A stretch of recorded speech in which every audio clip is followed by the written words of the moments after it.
Hello. Hope you're all doing well. Double check that I'm not muted. I'm not, which is good. Hi everyone, happy Monday!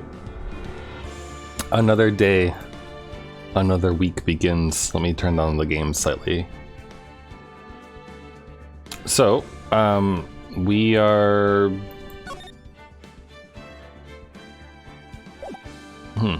Okay. Well, what I wanted to do was restart Turnabout Beginnings from the very beginning, like the opening cutscene with the dude getting pushed and such, but it doesn't look like that's gonna happen. So I guess we're picking right up with this trial. And reminder that we're like looking over Mia's first case, I believe, is what Phoenix said. When he was like sitting there in the dark, just like staring at his computer screen with the blue light on his face, just like, Though to be honest, it looked more like a TV than a computer screen. But I feel like you don't really get that blue feeling from computers. Anyway, without further ado. So nervous, I feel like I could die. I'm going to die. I never should have accepted this case. Whoa. Good morning. Don't be so jumpy, Mia. I didn't do nothing, I swear. I didn't kill nobody. Terry Falls. My first client. Sentenced to death 5 years ago and now a prison escapee. Just relax, Mia. Make small talk and try to relax him. So why did you escape anyway? Okay. Ooh, I'm sorry. Look at this guy's face. I didn't do nothing. I didn't kill nobody. I never lied. I didn't escape nowhere. But Mr. Falls, the police just recaptured you 2 days ago. Yeah. Sorry, I told a little lie. Oh boy. But anyway, I didn't do it. I never killed nobody. Sorry for asking, but you're on death row, right? Yeah. I'm really sorry. They sentenced me to die 5 years ago, but I was tricked, I tell you. That woman, she lied in her testimony. That's why I got the death penalty. I swear, I didn't kill her. Could never do that. Those eyes do look like the eyes of a softie. 2 days ago, he escaped from the police wagon when it crashed. Then about 8 hours later, a policewoman was murdered before the police could recapture him. The police believe that Terry Falls did it. After you escaped, did you meet a policewoman? Yeah, I did. She's the reason I escaped. So that much is true? You did meet with the victim. But I didn't kill her. She was alive when I left. She was alive! It's true. I can trust him, right? I mean, I should.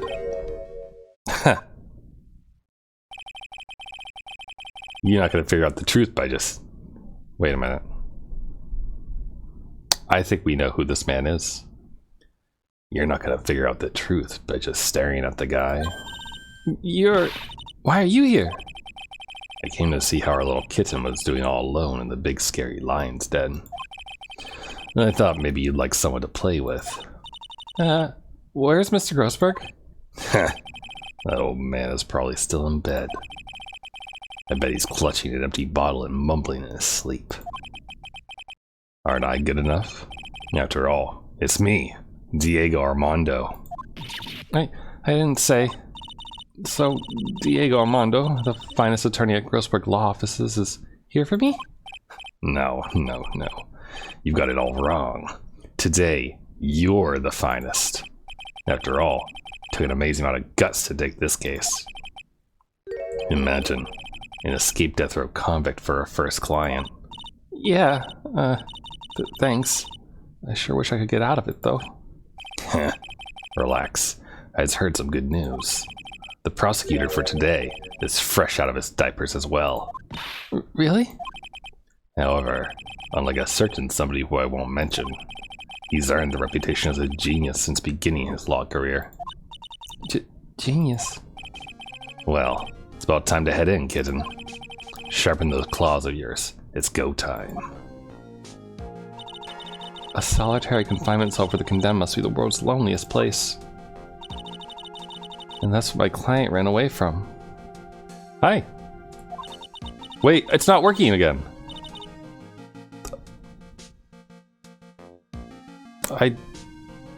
This is the 7 TV thing, right? The stare. I logged in. I set emotes.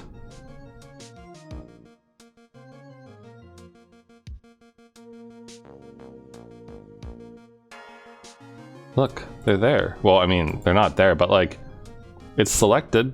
See?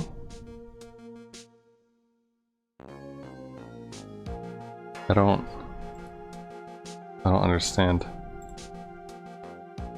Like, I clicked add emote, use emote. It should be in there. Here. Look, this one even says disable emote. Like, it's enabled. I don't know what to tell you. That stuff is supposed to work.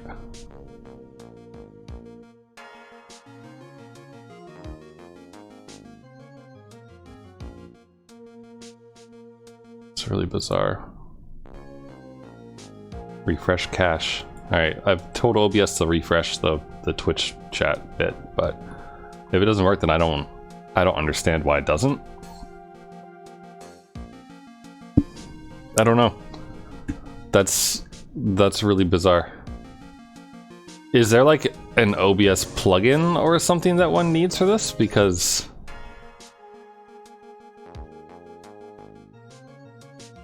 or is there like an option? Link accounts. It's linked to Twitch. Wait, what the fu- oh god damn it.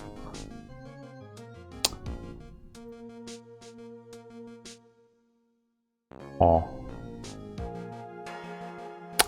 I don't know. Find out at some later point. Anyway. Every other lawyer gave up on him, but not me. When I saw those overflowing eyes and heard that simple, childlike voice... Oh, I've been giving him the wrong voice then, I guess. Just had the feeling that he was telling the truth. I've been giving this guy like semi-Sylvester Stallone noises.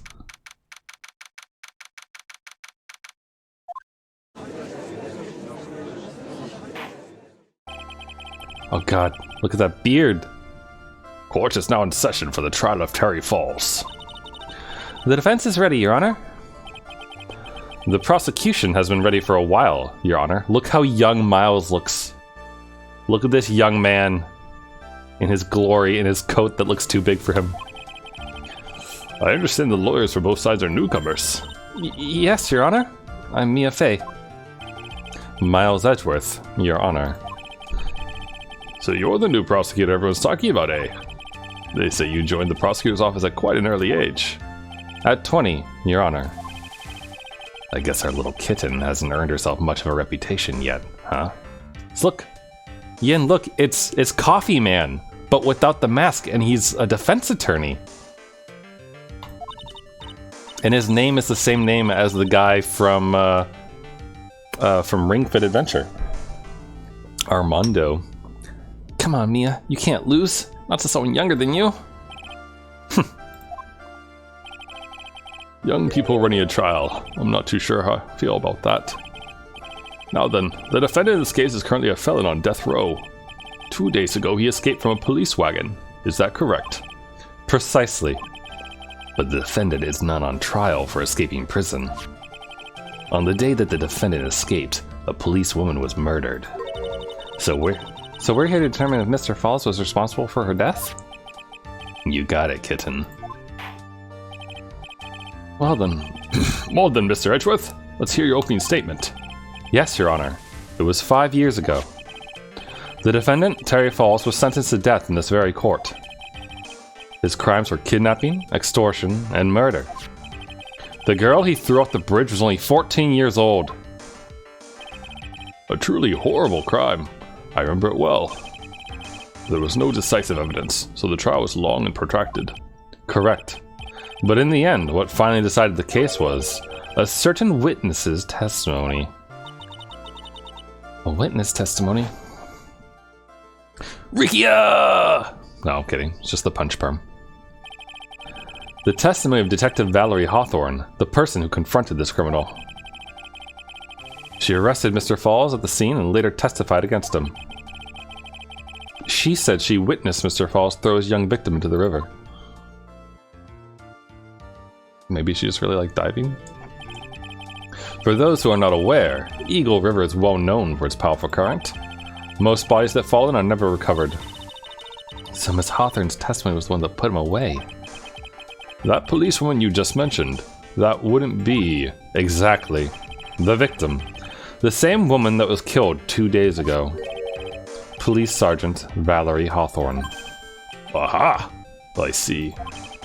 The man who was sentenced to death based on her testimony escaped 2 days ago, with only one thing on his mind: to take revenge against the woman who convicted him. Aha! The truth is becoming clear to me now. Huh? Yes. It's quite obvious that the defendant is guilty. Well, wait a minute. That's not right. At least hear the case before you decide on the outcome, Your Honor. Watch yourself, Miss Fay. Not sure I care for your word choice or your tone of voice. Young people these days simply don't know how to respect their elders. Why, you're even younger than me, you hypocrite. Now then, Mr. Edgeworth, please call your first witness. Wait, is there gonna be young Gumshoe? I called the detective who was in charge of the initial investigation of this case. Tell me it's young Look! Well, actually, he doesn't really look like he's changed much. Witness, state your name and occupation. Gumshoe. Dick Gumshoe. I'm the homicide detective in charge of the case, sir. Although his... Am I wrong? Is his jacket, like, a teensy bit lighter than usual? Like, it's not as dark and stained?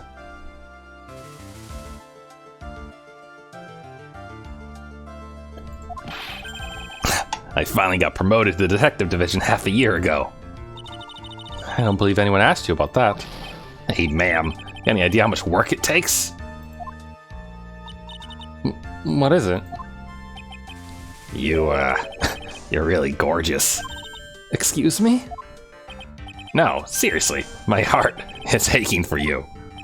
Detective, pull yourself together and try to be professional. Otherwise, I'll write you up on contempt so quick that something other than your heart will ache. Okay, I got it. Yeah, Gumshoe, reel it back a little bit there. Now, detective, tell us about the incident. Yes, sir, right away. The victim was Sergeant Valerie Hawthorne, a veteran on the police force. She was stabbed in the back with a knife and died from excessive blood loss. That much is already stated in the autopsy report. The court would like to hear more details about the incident itself. Yes, sir. I gotcha. Okay, let's take a look at this aerial map of the area here. This is a sketch of Dusky Bridge, an old suspension bridge. And the river that runs under there is Eagle River. The victim and the defendant met there, on top of the bridge. After stabbing her in the back, the killer carried the victim back to his car. He was recaptured at a police checkpoint as he was trying to make his getaway, sir. Why would he carry her back to her car when he could just dump her in the river? After all, bodies aren't recovered from there. Suspicious. I see. The bridge is located 40 feet above Eagle River. He didn't dump her because she was still alive. Was the victim's blood found on the bridge? The victim, Sergeant Valerie Hawthorne, was wearing a thick coat, sir. Unfortunately, no traces of blood were found on the bridge. Mr. Edgeworth, I warn you that I absolutely despise conjecture.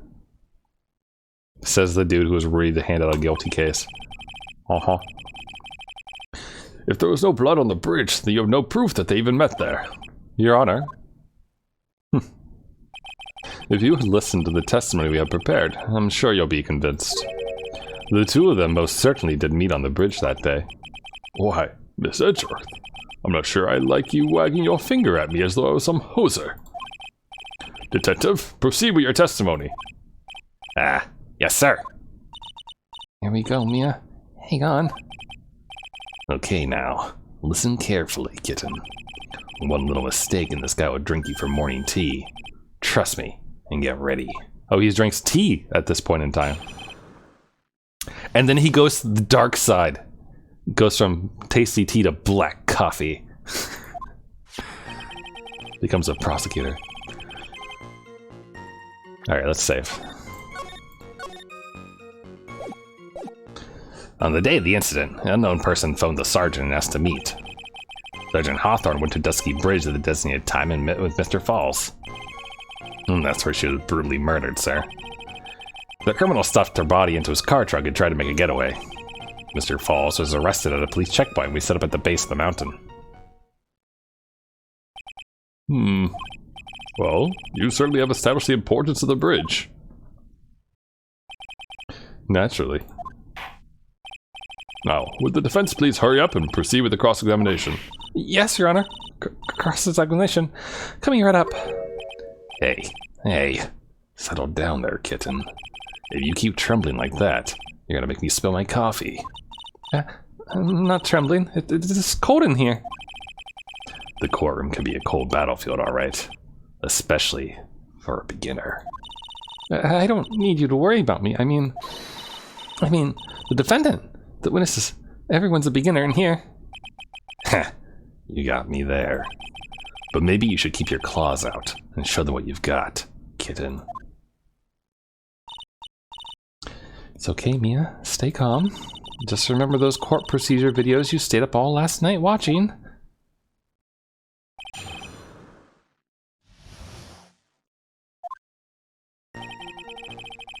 Alright, let's get to pressing. This unknown person, you have no idea who it might be, right? Sorry, I'm afraid I do. What? The one who called the Sergeant Hawthorne was the defendant, Terry Falls. What? The defendant? The defendant called her? Sergeant Hawthorne was a very thorough person, sir. She left a note about her phone call with Mr. Falls. A note? Yeah, top secret memo that she left in her desk. According to this note, seems the one who called her to the bridge was indeed the defendant, Terry Falls. Whose bright idea was it to keep that note from me? Looks like the judge is even more sure of his verdict now. Listen up. Never ask a question if you don't already know the answer. It's that detective's fault. He's the one that said unknown person. Hey now, don't make that face at me. I just said that way because the prosecutor told me to. Was that a trap? With that cute face, I didn't expect him to be so sneaky.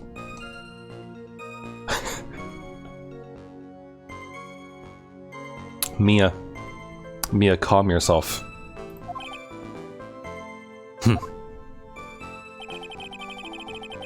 Sergeant Hawthorne went to Dusky Bridge at the designated time and met with Mr. Falls. A bridge up in the mountains? But why meet there? Because it's a very important place to the defendant. That's why. What do you mean by that? If you remember, 5 years ago, the defendant kidnapped a young girl. He was chased onto a bridge, and it was there that he killed his hostage. And the place where all of this occurred is, of course, Dusky Bridge. The very place where Sergeant Hawthorne arrested and handcuffed Mr. Falls. Returning to the scene of the crime. Now nostalgic. And that's where she was, brutally murdered, sir. You don't know that. There's no blood on the bridge. Was the body of the victim discovered right away? Yeah, we were really on the ball. We found the criminal within 1 hour of the murder. It was great! We even got to say, don't move! We got you surrounded. Wait a sec. Isn't there something weird about that? The location was a suspension bridge up in the mountains. So how did they find out about the crime so quickly? Sergeant Hawthorne must have mentioned the phone call to someone else, right? If that's what had happened, then she wouldn't have been killed.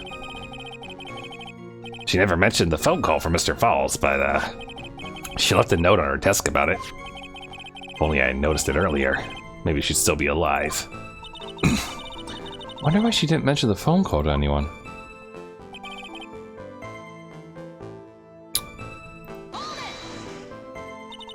Mr. Falls had a car then. Well, that bridge is way up in the mountains, ma'am. The defendant and the victim both went up there by car. I mean, how else, right? What? You mean the defendant drove his own car? No, of course not. It was stolen. He stole it from a young couple that had been waiting at a red light. Car thieves. Not sure how I feel about car thieves. This guy sure about how he feels about anything? This is a photo of the stolen car's trunk.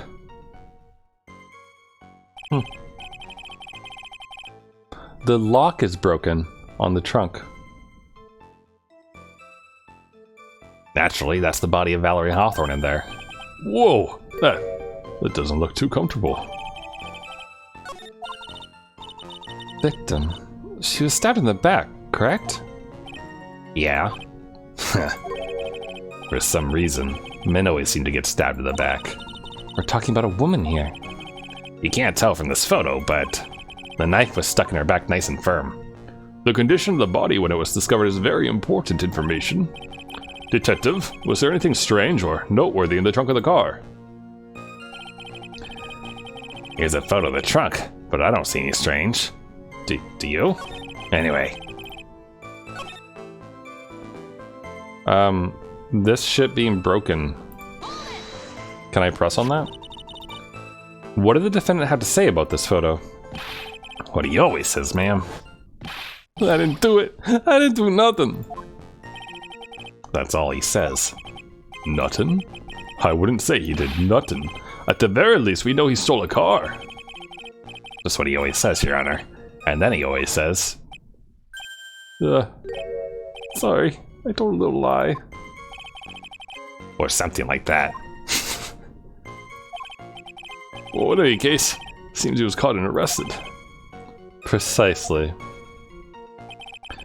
Mr. Falls was arrested at a police checkpoint we set up at the base of the mountain.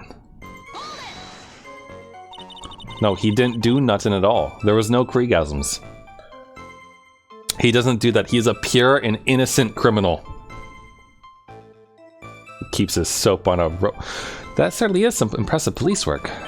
Well, no, actually. It was way too close for comfort. We set up that checkpoint just after 5 p.m. We figured that Mr. Falls might just try to run. What do you mean it was too close for comfort? Why does this sound more like a setup by the sergeant to like get him to go there? The two of them arranged to meet at 4:30 p.m. And it takes approximately 30 minutes to go from the bridge to the checkpoint.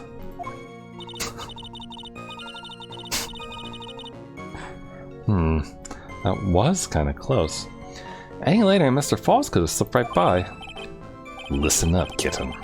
There's a big trap waiting for you in that testimony. A trap? Walk into it carelessly. It'll leave more than just a flesh wound. Fun, huh? No, it's not. Well, you want to have any chance at all, you better get some more information. And if you're going to get caught in a trap, it's best to get caught early. You can always look for contradictions afterwards. The ever famous contradictions. I sure hope I can find some of those. Alright, and now we're looping, right? Save? Alright, so...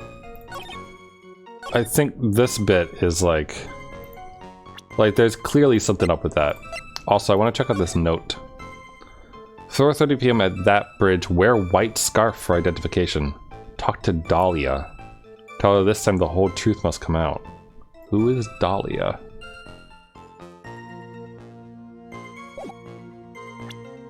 Well, that's also suspicious. Oh, it's not an objection? Huh. That's surprising.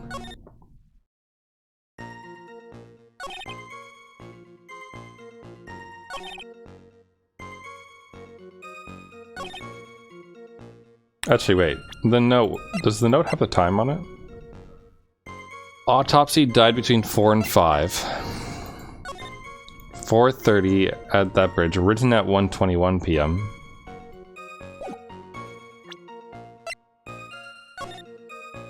And suspicious photo with weird broken lock.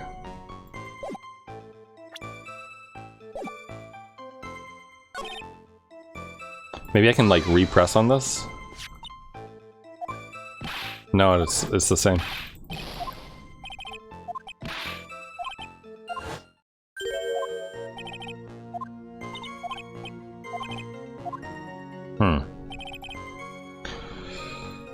Okay. The criminal stuffed her body into his car trunk and tried to make a getaway.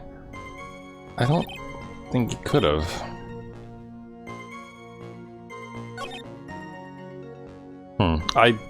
I don't know what contradiction I have here, honestly.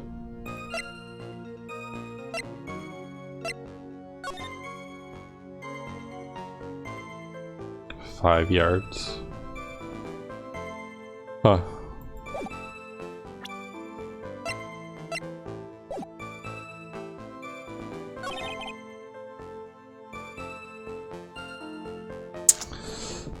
The time of, or not the time of death, yeah, the time of death thing from 4 to 5 is weird to me because it like completely overlaps and starts way too early for that whole 4:30 thing, but maybe it's this. That's where she was brutally murdered. There's no blood in the car trunk though, is the thing. But maybe she wasn't murdered up there at the bridge. Maybe she was brought there?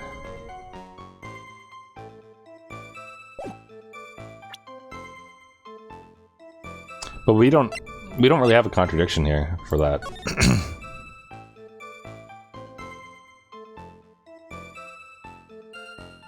At that bridge. She doesn't specifically say Dusky Bridge, but wear white scarf for identification. Is she wearing the white scarf in this? She's not. So that's interesting. Her scarf is gone. Maybe there was blood on the scarf?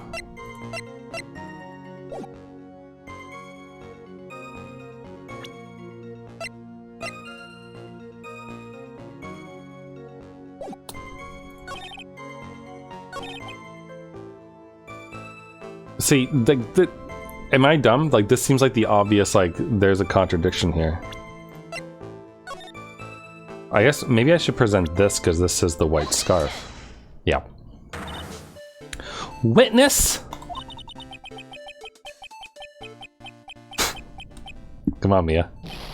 What is it? Do you have something to say, Miss Faye? I'm sorry. I totally forgot what I was going to say.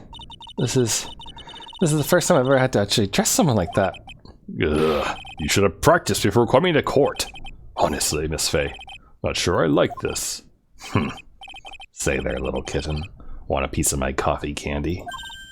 Candy? Well, you're still too young to be drinking real coffee. Come on, Mia, shake it off, you're a lawyer. Detective! Yes, ma'am. This photo. You said that there was nothing peculiar about it. Is that correct? Yeah, that's what I said. Well then, I suggest you take another look at the note written by the victim. The note? It very clearly says, wear white scarf for identification. The caller must have forgotten what the victim looked like, thus this special request. I have one very simple question for you, Detective. Where's the white scarf? Can't seem to find it in this photo. Well, to be honest, we didn't find it in the trunk, ma'am. And you stopped there? You should have looked for it. Blah.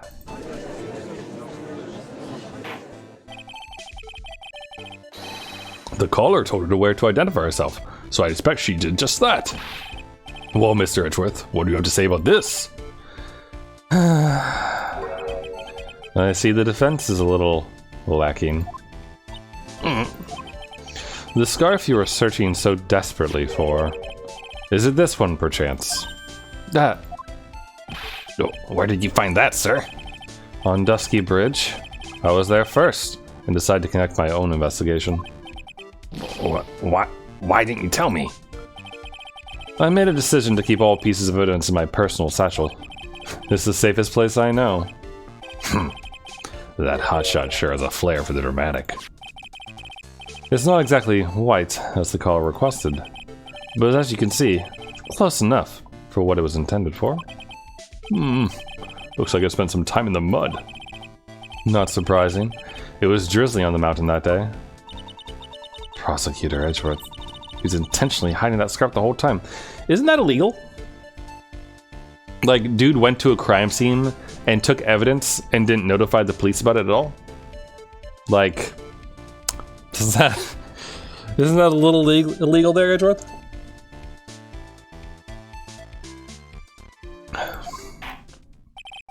The court will now accept the scarf into evidence, because we don't care about the laws. Now, if the attorney for the defense is finished embarrassing herself, I'd like to move on with the testimony. That is alright with you, isn't it, Miss Faye? Boy, would I like to wrap this scarf around his smarmy little neck. Very good. Now, if we're done with this mud-covered scarf business, the prosecution moves to establish conclusively, and with hard evidence, that Miss Hawthorne and Mr. Falls did indeed meet on that bridge that day. Further, we will show exactly what occurred there. That sounds quite promising. Can't wait to hear all about it. Everything is moving at his whim. Don't forget, kitten. There's a reason why everyone considers this kid a genius. A genius, huh? The events on Dusky Bridge. Actually, there's an eyewitness who was there when the incident took place. This photo was accidentally taken by the witness. Shows the Vic wearing the scarf, sir. It was drizzling that day, unfortunately. A little hard to see what's going on. Anyway, the criminal shoved the victim down from behind and stabbed her in the back. And that must have been when the scarf fell off. The scarf fell off and didn't go into the bridge, or into the water beneath the bridge? Looking at this photo, you really get the sense that this bridge is very high up. It is about a 40-foot drop from the bridge to the Eagle River down below. Mr. Edgeworth, who took this photo anyway? Let's just say it was a well-intentioned third party. Aha! A potential witness! So why isn't this person in the courtroom? Well, they said they absolutely did not want to testify. The person in question is very delicate, Your Honor. Besides, as long as we have this photo, we saw no reason to compel them to testify. Not sure how I feel about that. I wonder if there's gonna be a, if there will be a second trial, or sorry, yeah, a second trial for this. Because I think the last time when we got to play as Mia, we didn't get to actually do an investigation as her, right? Bubbly. I have just plain water today. So, as you can see, Terry Falls had both the motive and the opportunity. I think it's quite clear at this point what happened on that bridge. Aha! The truth is becoming clear to me now. Huh? Yes, it's quite obvious. He's clearly guilty. Not again. That's not fair. I haven't even done my cross-examination yet. Good. The stare on this guy. Holy shit. Give me a second. I need to take this man's face and like blow it up to silly proportions because holy crap. The heck? Oh, there it is. Sometimes screenshots get like ordered around in the most strange of ways. Here we go. Perfect. Look at this. Stare into this man's eyes.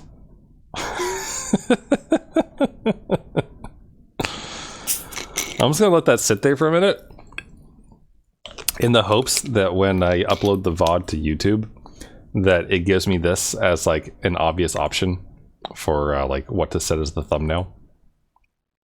We'll see. I'm hoping it will work. What do you mean?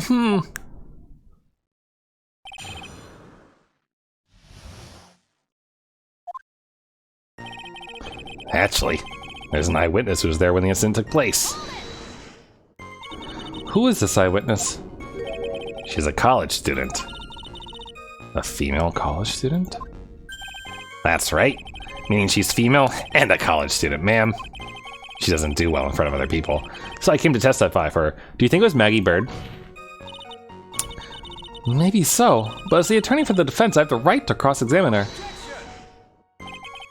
For the time being, we're not relying on the witness's statements. That is all.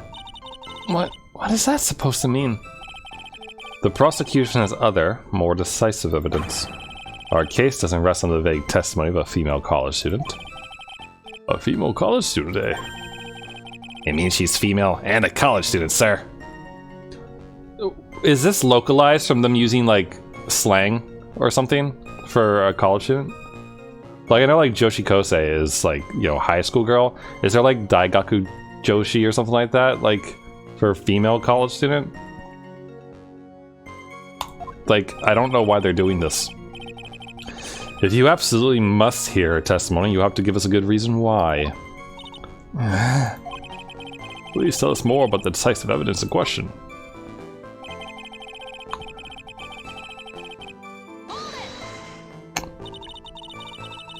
The victim's wearing a scarf in the photo, alright. So about the witness who took this photo, what was this person doing all the way in the mountains? He was taking photos of wildflowers, apparently. There are many unusual types of flora on that mountain, Miss Fay. People in the area say it's because of the spirits that live there. Spirits? Now that you mentioned it, this photo, this cloudy fog-like thing, is it a ghost? I don't believe it. No, Your Honor. No, I don't think it's a ghost.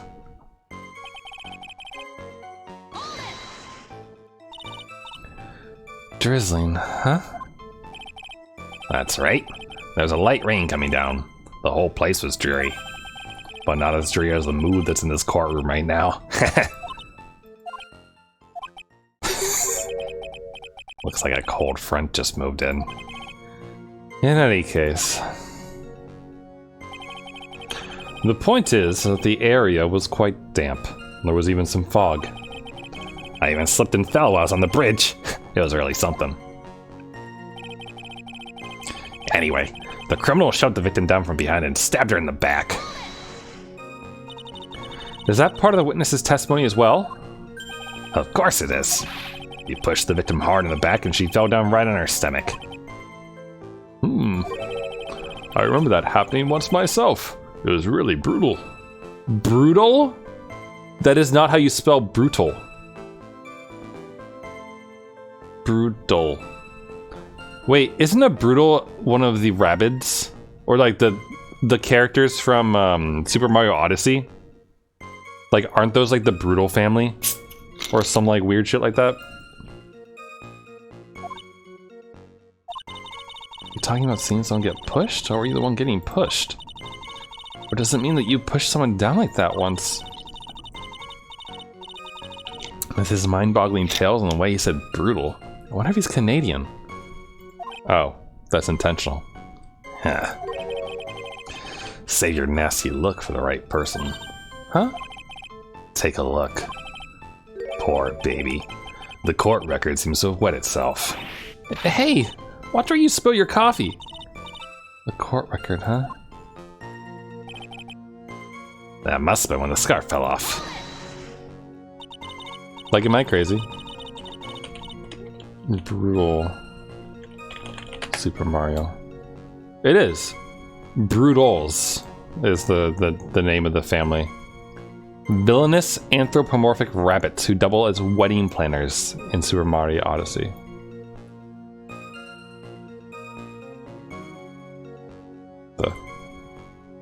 Eh? Oh. See? Brutals. Man, what useless information to have in my brain.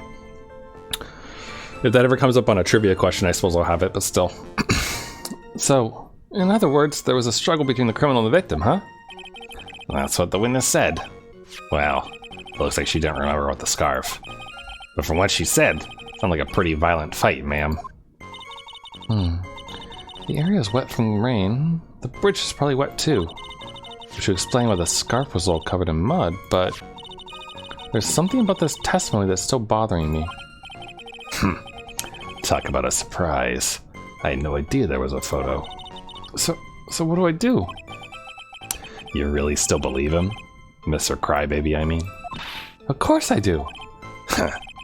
So the little kitten believes in fairy tales, huh? In that case, the answer is obvious. If what you believe is the truth, then that means that somewhere, hidden in that testimony, is a contradiction. One huge contradiction waiting to be discovered. That's your chance. Actually, there's an eyewitness who was there when the incident took place. This photo was accidentally taken by the witness. Oh wait, whoops. Oh, okay, we looped. Okay, save. Shows the Vic wearing the scarf. Why would she turn her back? They're facing each other. It's not like she's running away.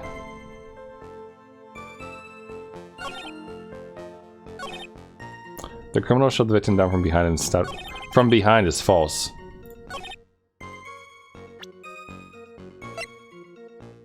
I think we're gonna use the... Probably use this, contradict it? Because they're facing each other. But apparently that's not it.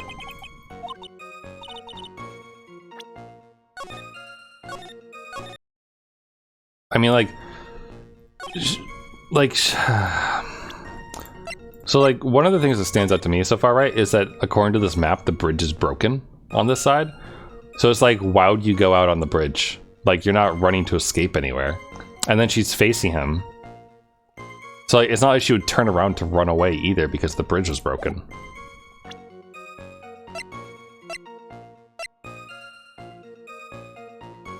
Also, there's no mud on the... Is there mud on the bridge?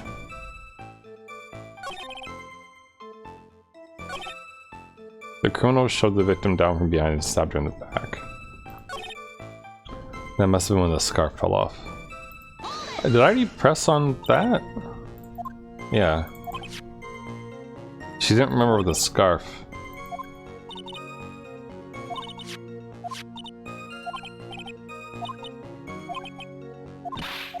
So, okay. There's a contradiction somewhere. There's an eyewitness. That's not a contradiction, we have the photo that proves that.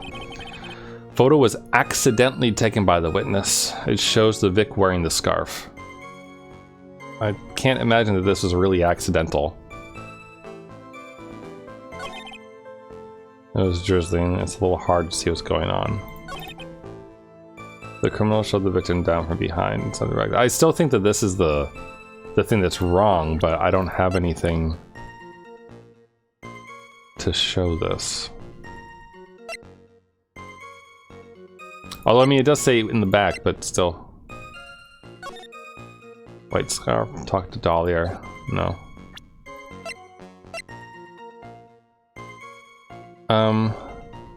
Let's see, so this has like little dolly bits, like cutesy things on it, and it's slightly blue.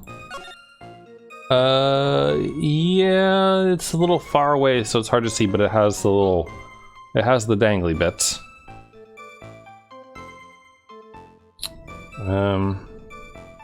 There's nothing else like particularly strange about this,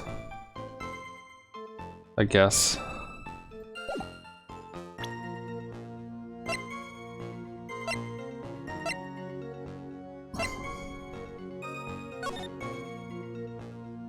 She doesn't have a hat though in this one either.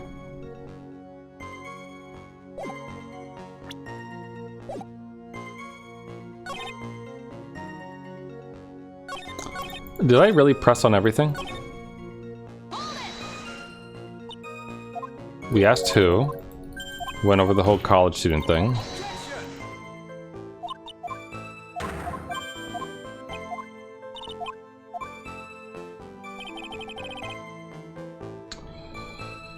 Accidentally taken. She's also wearing a hat in this.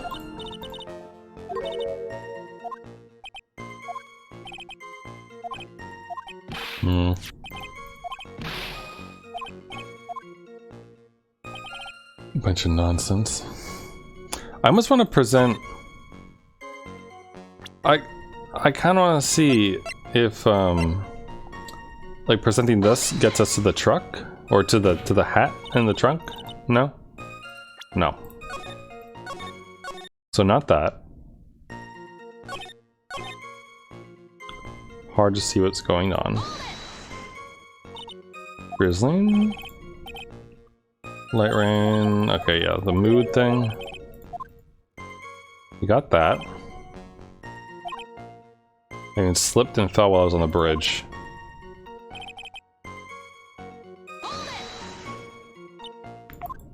And she says that's part of the testimony. Fell down and landed right on her stomach. That doesn't make any sense. She would have fallen on her back.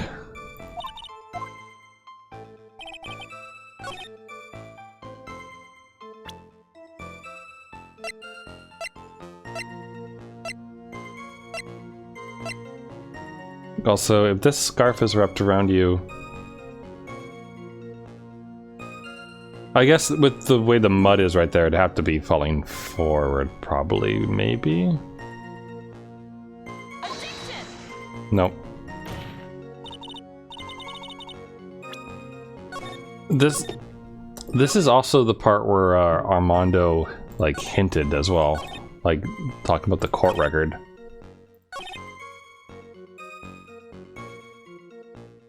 Must have when the scarf fell off.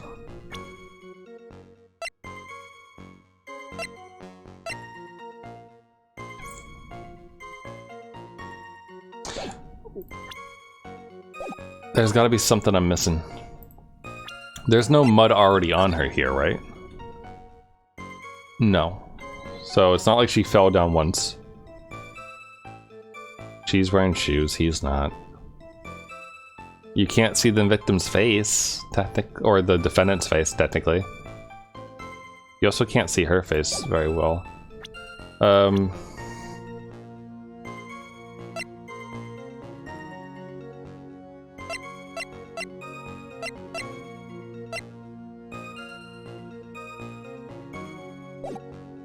Could we use a profile, maybe?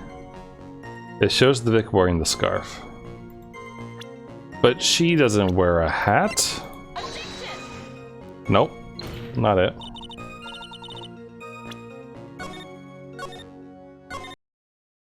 Okay, so maybe I'm going up the wrong...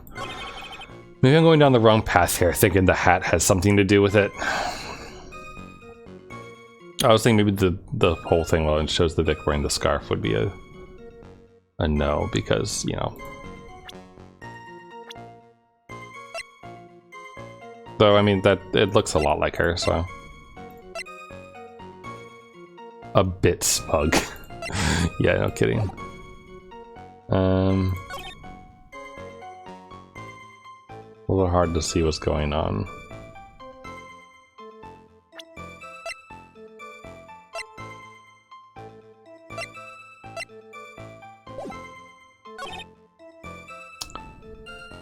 The criminal showed the victim down from behind and stabbed her in the back. I think that this is... Like, this really does feel like the thing that's wrong, but I have no idea what to do.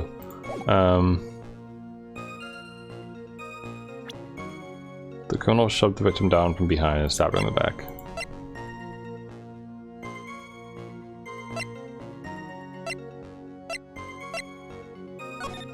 Wouldn't she have fallen off the edge? Maybe that's the thing. No? No.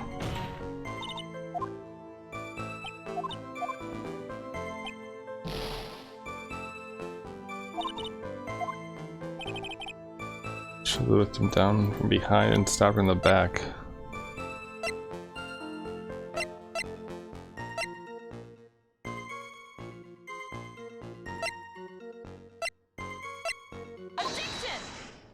This is apparently what I need to use.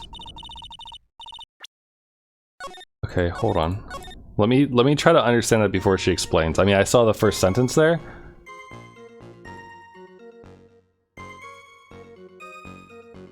Criminal shoved her down from back. Is there no rain in this photo?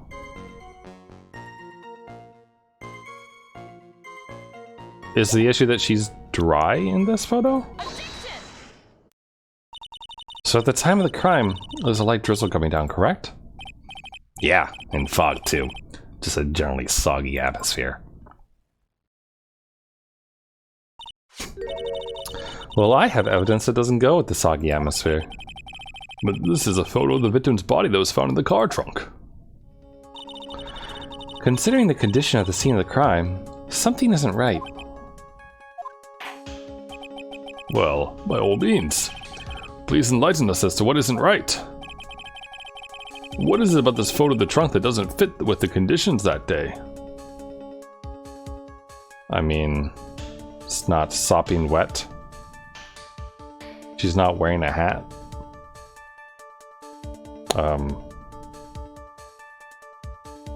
It doesn't have an umbrella. There's no water on the ground. There's no water at all anywhere? Like, where do you want me to point? Naturally, the answer is right around here, I think. Well, Mr. Edgeworth? Seems that Miss Faye could use a trunk herself. What? One that she could hide all her bitter memories from this trial in, that is. Ho ho ho ho ho! You truly are a genius. A genius of sarcasm and wordplay. Looks like I really put my foot in my mouth that time. Just relax. Lick your wounds clean and then go after him again, kitten. No matter how bitter the memory, it can never be as bitter as dark black coffee. Alright, Mia. Got to think harder this time. Okay. Can I go after, like, the obvious thing? Whoops. Which is the broken lock, even though that has nothing to do, like, at all with rainwater.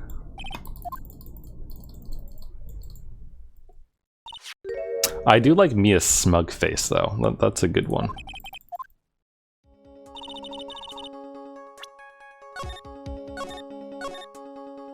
Alright. If it's not the lock, then it's probably the fact that the top of her head has no hat. I think I'm gonna go for the hat first, honestly.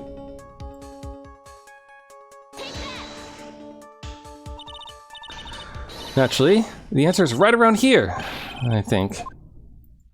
No, he's not impressed. Alright, I'm gonna go with the obviously wrong thing.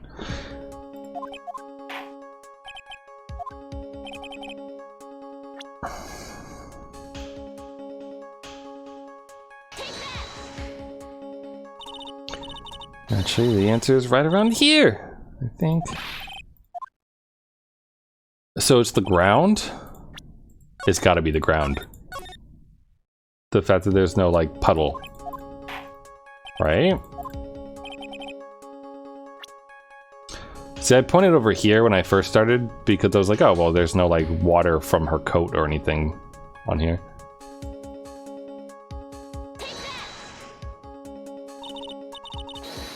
Right around here? No? No. Okay, I am lost. What? Okay, wait. The conditions. It's very wet. She has a hat, scarf. She's not wearing boots for some reason. It's super rainy and muddy.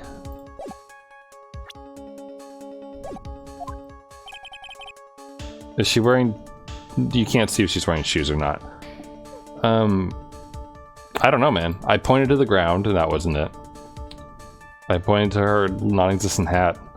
Pointed to the weird lock that you would think would have water on it at this point. Is it the window? Like the windshield? The fact that there's no water on that?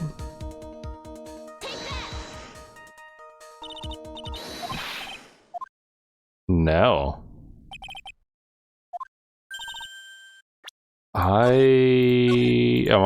Is there not an actual thing here? Like, it wouldn't get you this far just to not.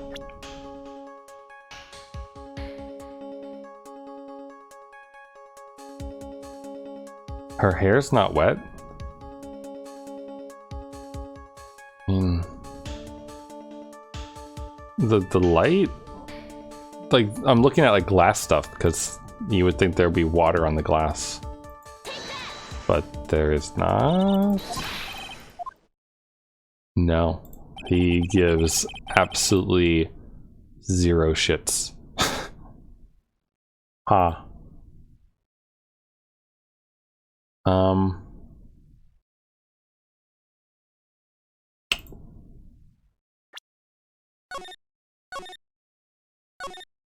I don't know. Something isn't right.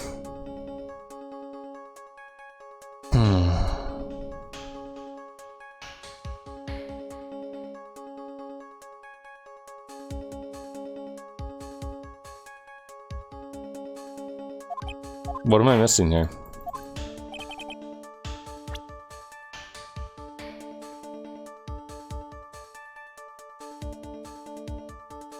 Her skirt's not wet. I don't know. Like, her shoulders aren't wet at all? Because her hat doesn't cover her shoulders, I guess. Naturally, the answer is right here. The victim's coat? Okay. As far as I can see, there's nothing strange about it. That's exactly what's strange. Recall the testimony.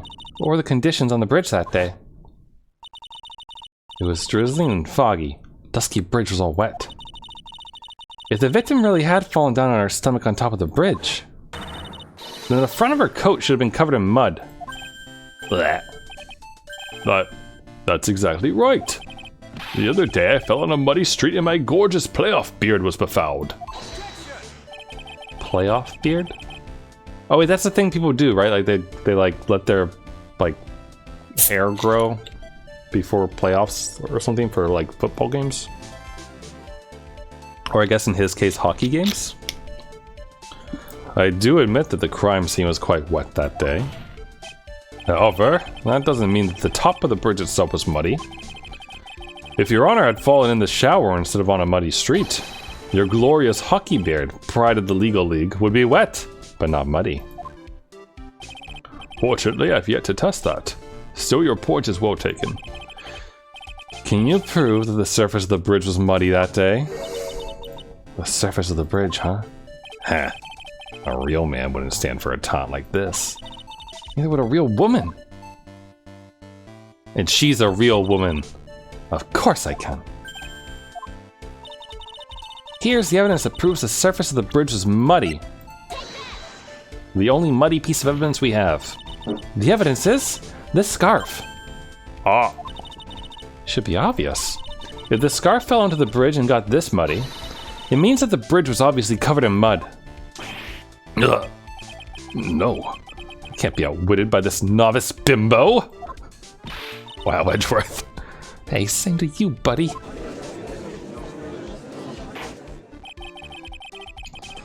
I think that's the only time anyone has ever called Faye a bimbo.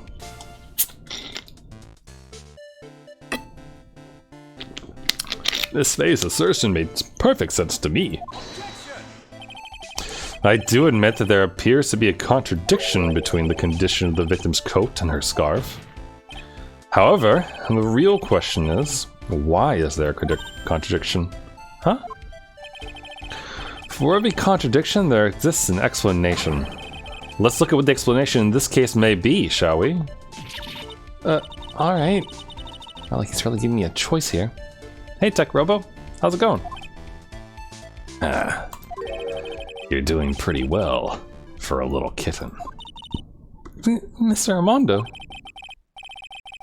No matter what he says, the contradiction always comes down to a lie. You don't like young Edgeworth? And how young he looks? I kind of like that his coat looks like way too big for him. It's either the victim discovered in the trunk, the witness's photo showing the defendant and the victim, or the witness's testimony that she stated she saw the moment of the murder. Just relax and think it over.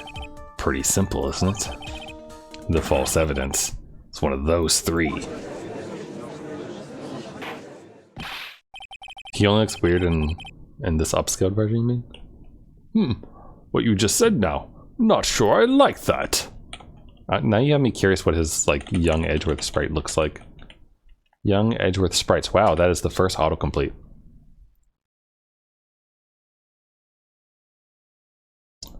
Wait, is this young Ed? Wow, he looks even more smug in the Game Boy Advance version. Bratworth shrug.gif can't be downloaded securely. What do you mean it can't be downloaded securely? Oh, I just found the greatest website. Look at this. Check this out. Also, I enjoy that it's called Bratworth.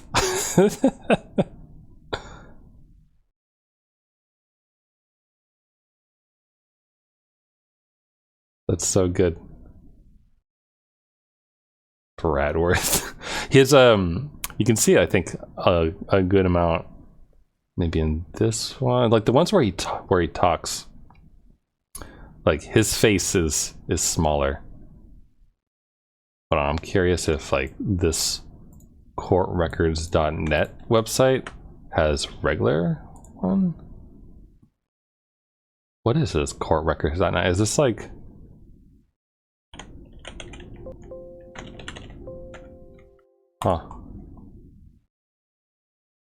Gallery 404. What is this website? Courtrecords.net. An Ace Attorney site for every generation. Ooh, it's got PHP debug warnings. Court Records were searching for a new reporter. June 10th, 2022, Ace Attorney Trilogy re-released on iOS and Android. Wow, you can play this on your phone now. Color me surprised. Neat. Huh. This is like a nice little fan site, not gonna lie. Besides the fact that they have some PHP errors that they need to take care of. Because it looks like they're sending out headers ahead of time. But yeah, sorry. When I showed the display like that, it covers the chat, so I can't read it.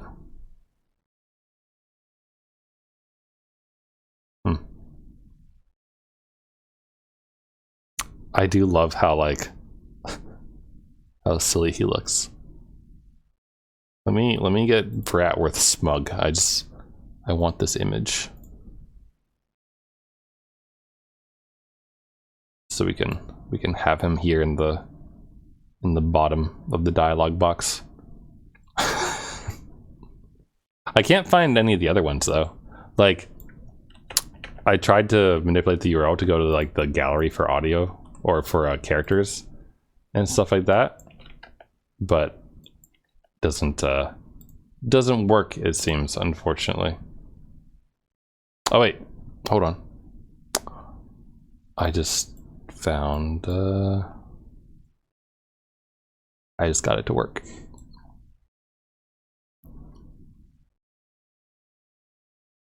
This is good. Here's regular Edgeworth. Official art young. There he is.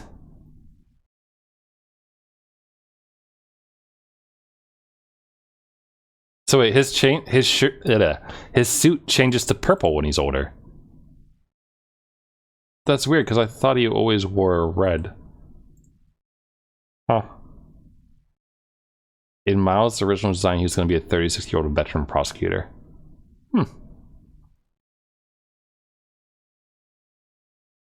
Neat.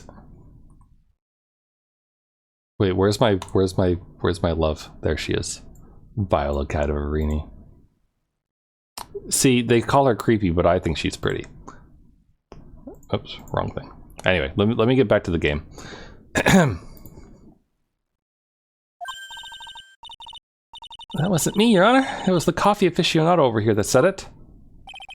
This court is not in the habit of accepting false evidence, you know. Blame it on him, Your Honor. He's the one trying to slip false evidence into court. But we won't let him. We'll expose his evidence as the flimsy scam it really is. Yes. Creepy and pretty unexclusive. True. Very true. I just think she was a nice lady.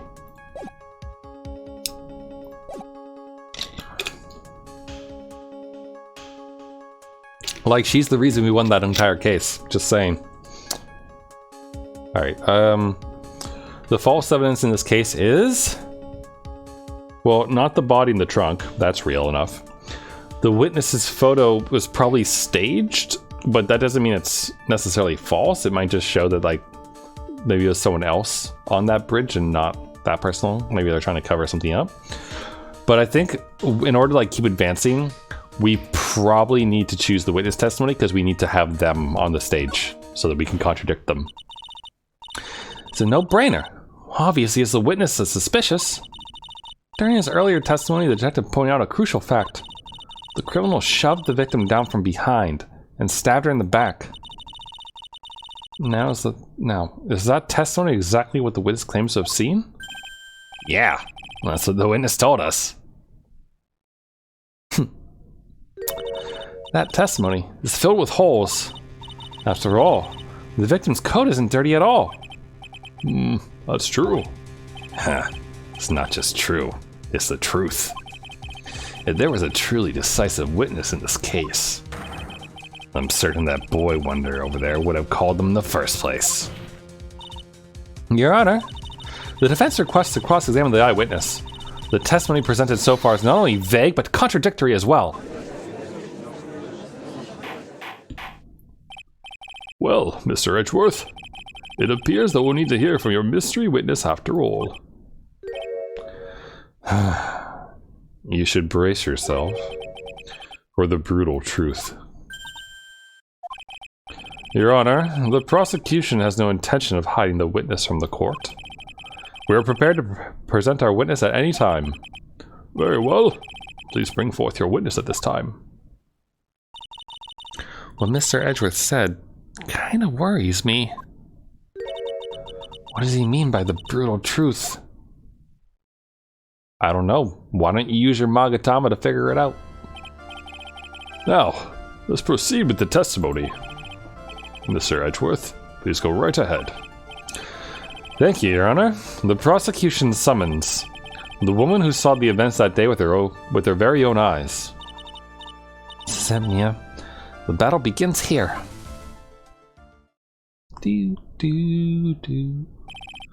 Witness, what is your name and occupation? Alright, we know this is a female college student. Do we think it's going to be someone we've seen before? Any bets?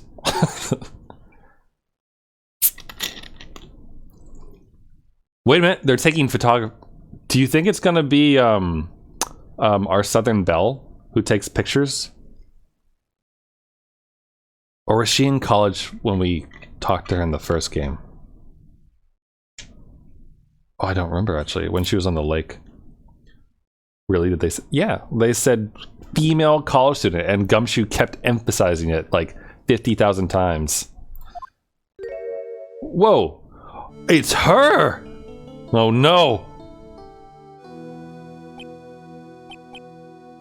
It's our ex-girlfriend slash soon-to-be girlfriend slash I have no idea what time this takes place in relation to that other case. Everyone is so silent that I can hear their hearts going pitter-patter. Oh. When I look at you, how can I put it? I want to vomit. You look as scrumptious as a double-double in a dozen donut holes. I feel like I want to hurry up and hand down a verdict just to have a bite of Tim Horton's beauty. What? Hey, not so fast. So I don't like the judge. Yeah, this case so far has been quite... What's the right way to put it? Flirtatious? Like, even Gumshoe was like looking over at me and being like, hey, how you doing? And then Edgeworth is like this bimbo. Like, what's up with this? Sure, Techro, you can say that. And I believe you. I work with a good number of Canadians, so I know you're all not quite like this judge. As I said before, this witness is very sensitive and delicate. Yeah, for a murderer.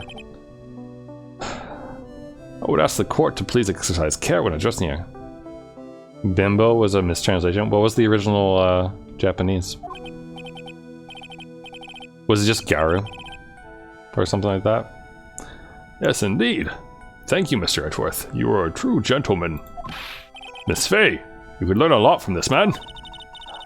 He's such a gentleman. He sure doesn't act like one to me. So it's something about age. Gotcha. There. Yes. Yes, my dear. Yes, my dear! This is my first time, so I'm sure I'll make a lot of mistakes. Holy shit. Anyway, I just wanted to say I'm sorry for all the trouble I may cause. Not at all. It's no trouble at all.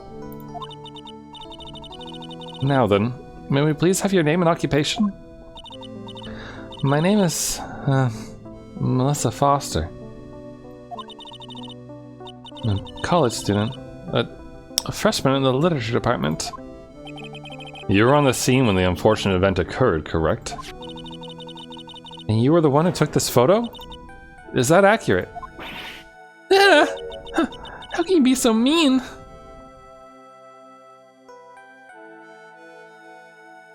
He said novice lawyer.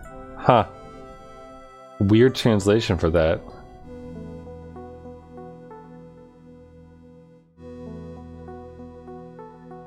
Interesting. I like that they have a link to the original. Shinmei Bungo Shiga. That is, that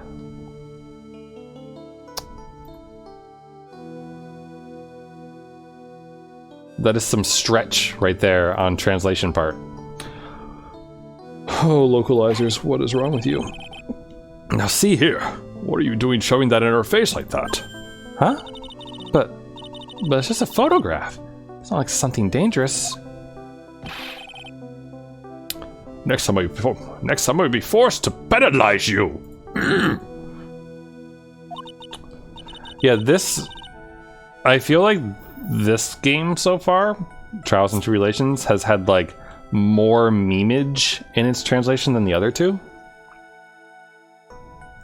I don't know if the first two games, like the references and things like that in it were just like better like done, so I didn't notice it as much, but this game definitely has had more things that have like given me double takes. I don't like the turn this is taken. Is she staring at me? You would be? Huh? I'm the defense attorney. My name is Mia Fey. I see. So you are... Now then, young lady, could you please give us your testimony? Yes, Your Honor. I'll do my best. The fucking butterflies, man. I was using my camera to take some pictures of wildflowers. Then I noticed there were two people standing up on the suspension bridge. Suddenly, they just started fighting. And that's when I hurried and took the photo that shows the crucial moment. And right after that, I called the police.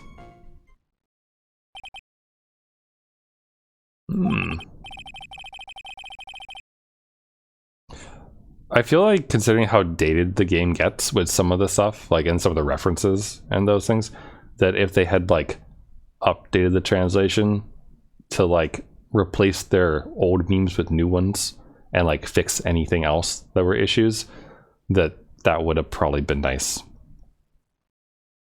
Kind of wondering if, is there like a fan translation of the game? Like, has someone modded it in?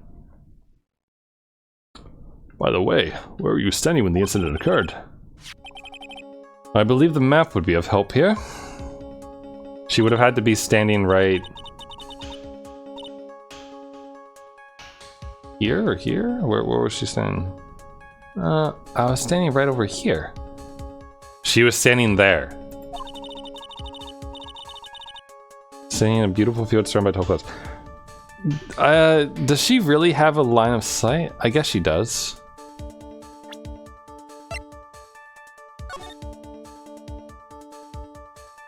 I don't believe her. Like, this is a cliff, so I guess that shows us the cliff face right here. That would be blocking part of it. But also, how did she get like a picture that shows them like that close? I don't know.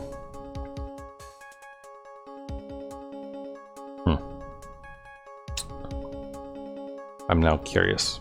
Hold on.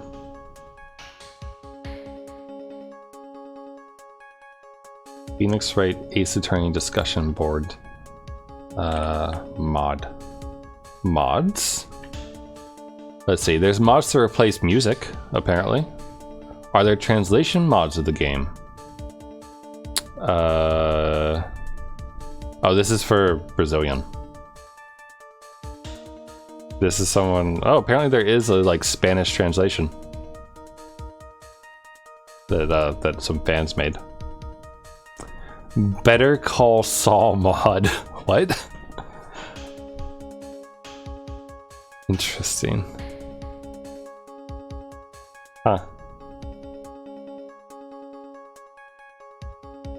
Interesting. How long until somebody makes a nude mod?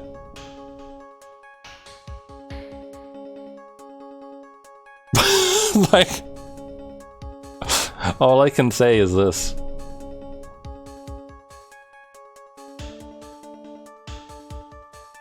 Like, who is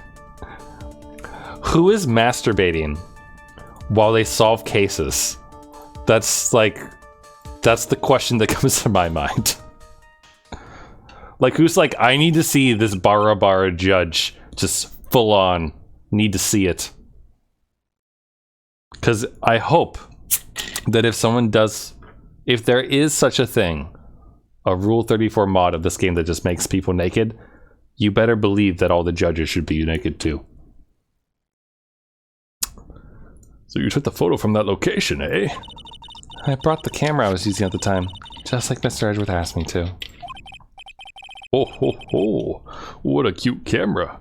Just like its owner.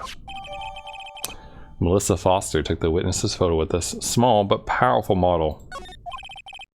Alright then, Miss Faye. Time for your cross-examination.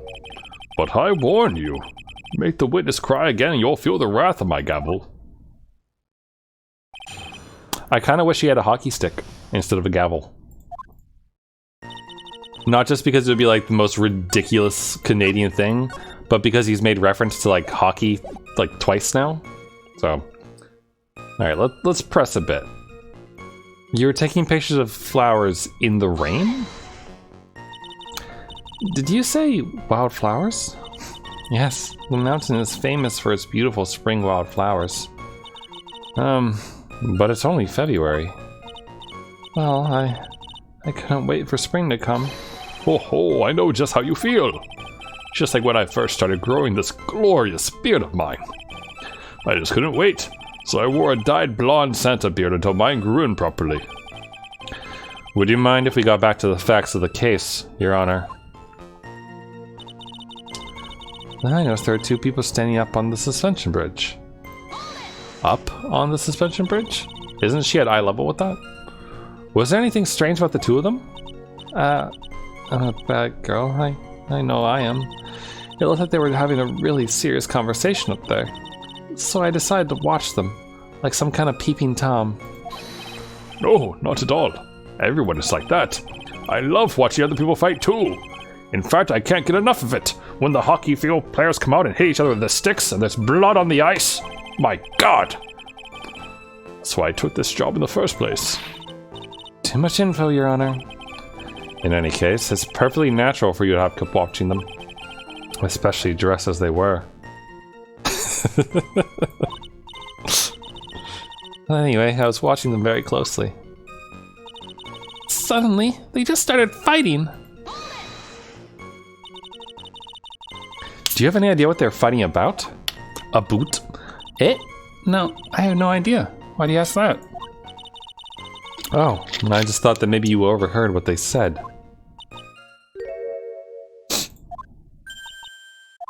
I would never eavesdrop. Got more class than that. That's right, Miss Faye. Don't drag the witness down to your level. Rude. I hurried and took the photo that shows the crucial moment. Why did you take a photo? Well, two of them were really going at it. Ever since I was a little girl, I always wanted to be a news reporter. I guess that part of me just kind of took over. Smells like a lie to me. Yes, I understand completely. Completely, I say. Even now, I can't completely abandon my boyhood dreams. I still use my grandson to test my comedy routines on. I want to be a comedian, huh? Not that has any bearing on this. All I could do was use my camera. So I took the photo of the crucial moment and gave it to the police.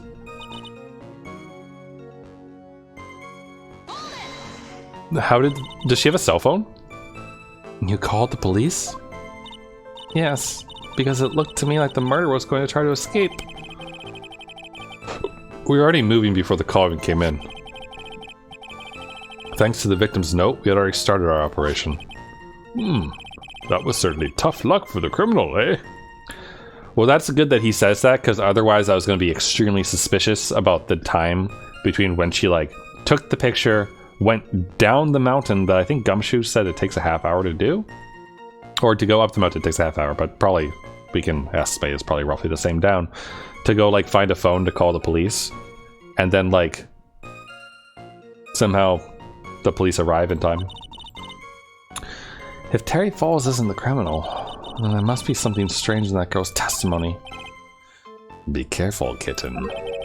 That girl has the judge wrapped right around her little finger. You're gonna have a tough time poking holes in that testimony of hers. You're gonna have to come up with something really good, Mia. Okay. Alright, what kind of evidence we got going on? Small but powerful model. The photo. Which, I don't know, I'm still kind of confused because it really looks like it's, like, way closer. Where's the map? Okay.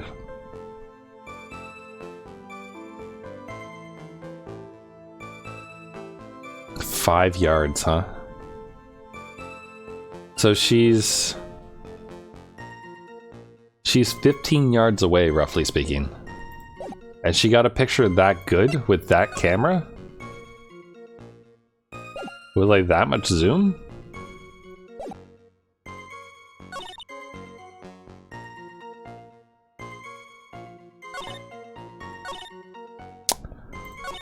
Right after that, I called the police. Died from levels 4 and 5. 4:30 at that bridge. I kind of feel like the time is important on this one.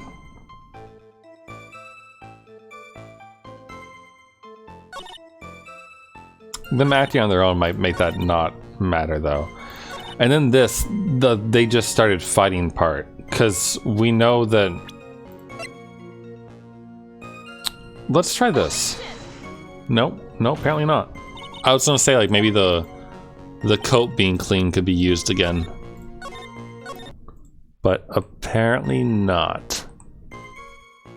Aw. Okay.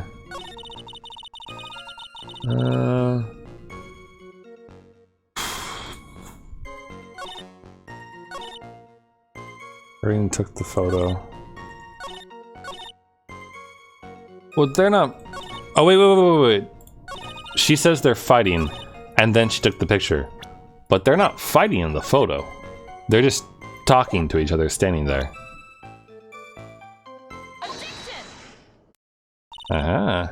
Witness? When you said you took a photo of the crucial moment, is this what you meant? All I can see here in this photo are two people facing each other. You testified that you saw the two of them starting to fight. Normally that's the kind of thing we would refer to as a crucial moment. Why haven't you presented a photo like that? Well, you see... The photo we presented was the only one there was. But if you really wanted to capture the crucial moment, then what happened next? You must have taken a photo of it. Don't.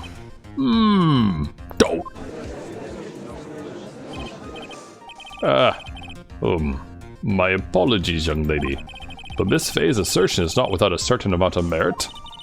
He can certainly downplay a situation, can't he? I'm sorry.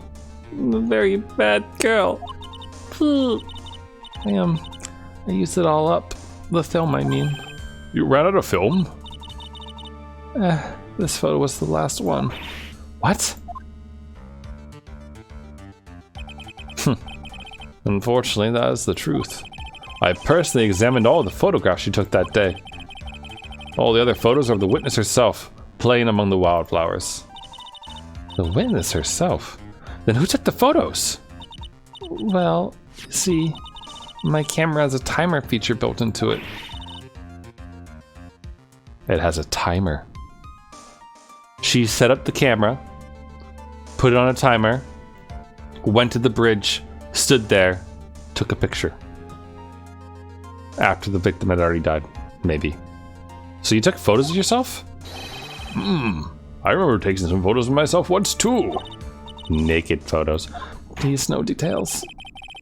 It seems that Miss Faye's assertion was not so decisive after all. Wait a minute. Well, if she had no film left, she couldn't very well take more pictures, eh? Miss Foster, perhaps then you could tell us about a different sort of photo.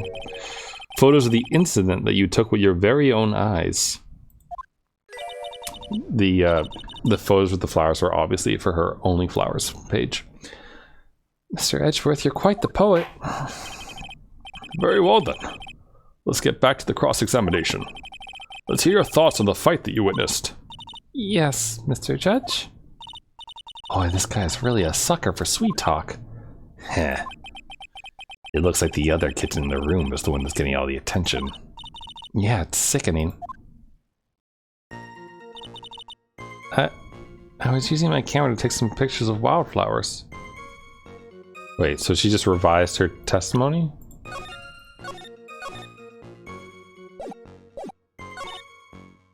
Yeah. Wait, no, this is new. Okay, sorry. I was just kind of confused because I can press on it right away.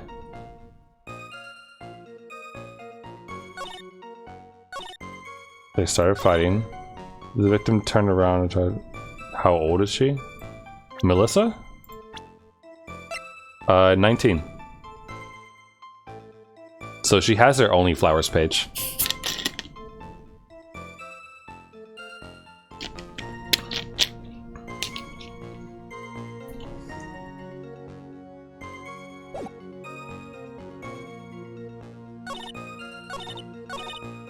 She got about 10 yards.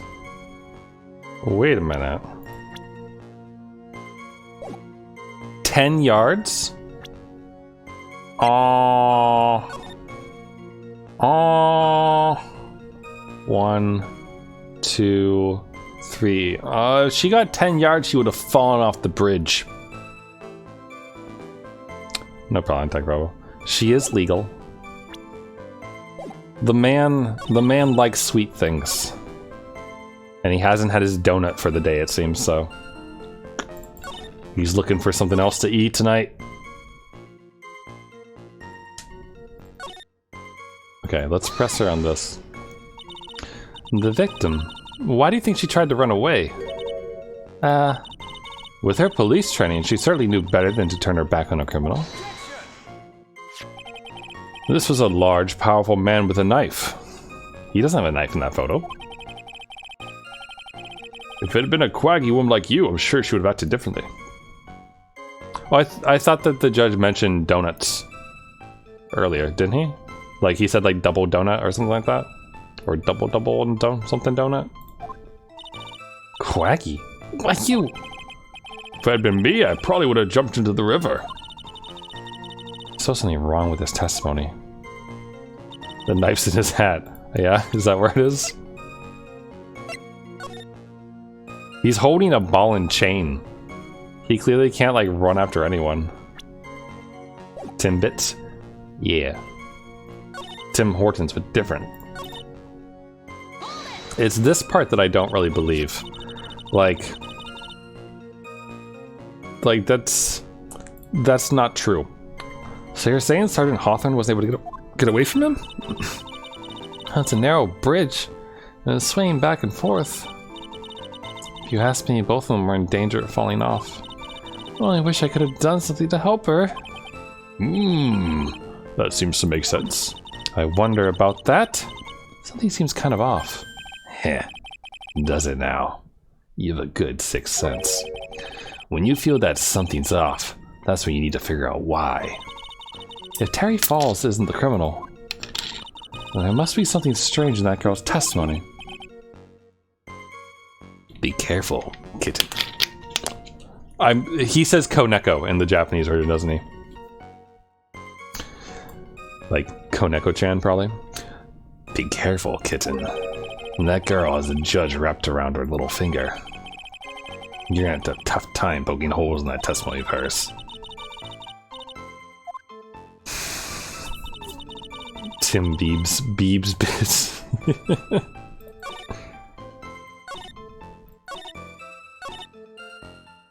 Okay. Where's my map? Okay. Well, that is bullshit, Melissa. Witness, your testimony's a joke. What? But I just... Miss Faye, I thought I warned you not to make the winds cry. One short testimony and two bad contradictions. There's no possible excuse. You say there were two contradictions. It's simple. Just take a look at the diagram of the area. According to her testimony, the two of them were in the middle of the bridge. But if they were, and the victim had turned around and tried to run, how then? She would have hit the dead end. You said 10 yards? But she couldn't have run even 5. I really enjoy whenever they slam like their thing down, because it makes me think of like the little meme things like this. Where they slam this is Mia right now. You said 10 yards, but she couldn't even ran 5. Because Dusky Bridge has collapsed on that side. That's my best butterfly girl scream voice. What does this all mean? It's very simple, Your Honor. This charming little witness told a charming little lie. That's all there is to it. Yeah. This beautiful young lady has been lying to the court. Just a moment, Your Honor. Mr. Edgeworth.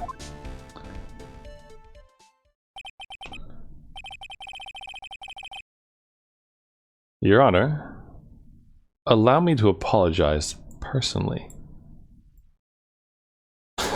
Here, look, I'll replace this sprite with this one. What do you mean? There's one major mistake in this diagram. What did you say? What did you say? What are you referring to? It's all because this diagram was made after the incident occurred. It's a very old bridge. We couldn't find any official blueprints of it. So you're saying... I'm saying that even though this bridge is currently in disrepair, there's no evidence that can prove that the bridge was broken during the incident. That's ridiculous!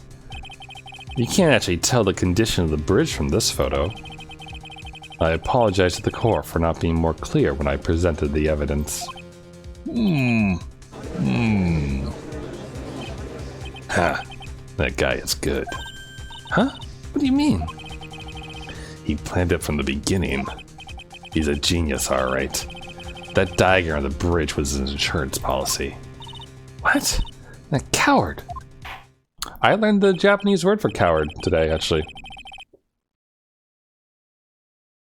It's kawashi, I believe? Where is it? Because I've been doing kanji exercises. Sorry, yowamushi is coward. See, there it is. You probably can't really see it, but it's there. It's that one right there. Oh, Miss Faye, it seems you've once again made a reckless accusation. I'm so sorry. I should have been more careful myself. No. It wasn't your fault at all. Now then, shall we go on with the trial? I'd like to establish, once and for all, what it was that the witness actually saw. Indeed. All right, young lady. May I ask you to please proceed with your testimony? But it's so hard to go on. We're all on your side, Miss Foster. There's no need to worry. Just tell us what you saw. Yes, sir. Man, I have never been summoned for jury duty before. Still haven't, by the way. This story isn't leading into that. But like, I do wonder sometimes. Like, I feel like I would be really nervous having to like sit there and like watch everything laid out and then like give an opinion on it. Especially because I feel like nowadays, like, it's really hard to like not like have your thoughts drift off into space. There's got to be like a no phone policy in courtrooms, right? Otherwise, like, the jury would just be sitting there on like tapping one of their phones when they start to get bored or something. After he stabbed her in the back, he quickly picked her up in his arms. Then he carried her over to the car. I suppose that was the only way he could make sure the body stayed hidden. That's not true. There's a river underneath him. He couldn't just leave the body on top of the bridge. I'm sorry, I'm only supposed to talk about what I saw. Witnessing such violence must have been difficult. Yes, sir. I'm still shaken up. If he accepts his testimony as is, we're finished. Don't say that. Oh well, maybe I'll stop off at my favorite cafe on the way home. They make a really great mocha latte. This trial isn't over yet. Excuse me. That's what I like to hear. Need more water. Alright, Miss Faye, your cross-examination, if you please. The contradiction is staring you right in the face, Mia. Go on the attack.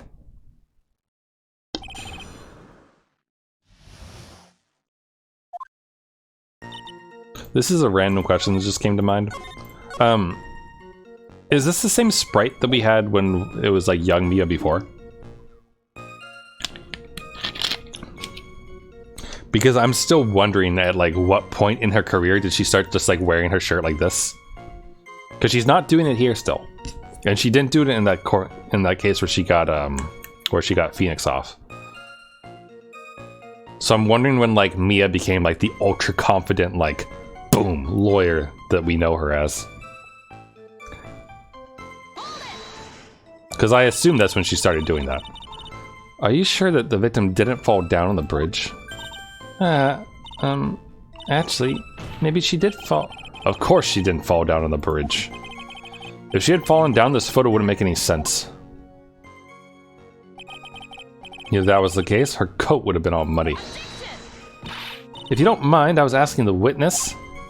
No need to be so rude. Well, young lady.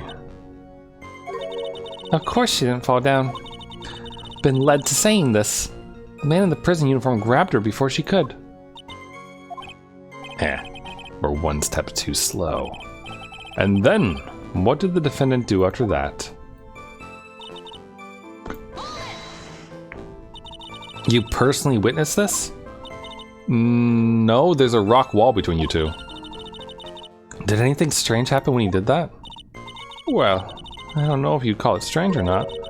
But that's when the victim's scarf fell off. You mean this scarf? Her words match what we found at the scene. I don't see any problem.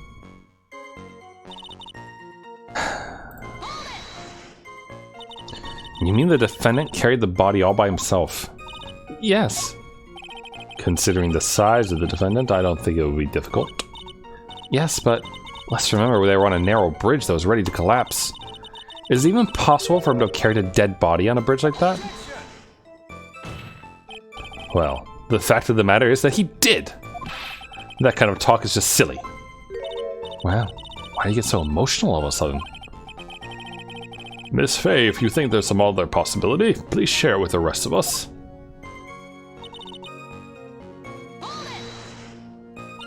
Why do you say that? It's already a broken down bridge hidden away in the mountains. Doing anything more to hide the corpse would be going overboard, wouldn't it? Yes, but that mountain is famous among hikers. A surprising number of people go up there. But it's February, right? And it was raining that day, correct? There's also a small temple and a channeling dojo there. You know those monks, they just love cold, isolated places. True, Maya does. I think the witness is trying to say that the corpse could have been found at any time. Besides, the witness is merely reporting what she witnessed with her own eyes. Oh, I'm sorry. Only supposed to talk about what I saw. And you're absolutely certain that it was my client who was carrying the body? Well, he was wearing a prisoner's uniform, but as for his face... So you're saying you didn't get a clear look at his face? Well, they were far away. It was rainy as well. I thought I was only supposed to say exactly what I saw. Excellent! You're a remarkably honest young woman. You know, this testimony is bothering me. But what? Hey, kitten. Have you ever put salt in your coffee? No. Why would I? Why not? Huh? It may actually go better with coffee than sugar, right? Listen, my point is if you're not sure, you might as well add a ton of salt to it. It might bring out the rust in something, like a piece of evidence. He's right, Mia. Go present something. Got nothing to lose. By the way, I wouldn't put salt in my coffee. The two don't go well after all. Thanks, Armando. Okay. So, yeah.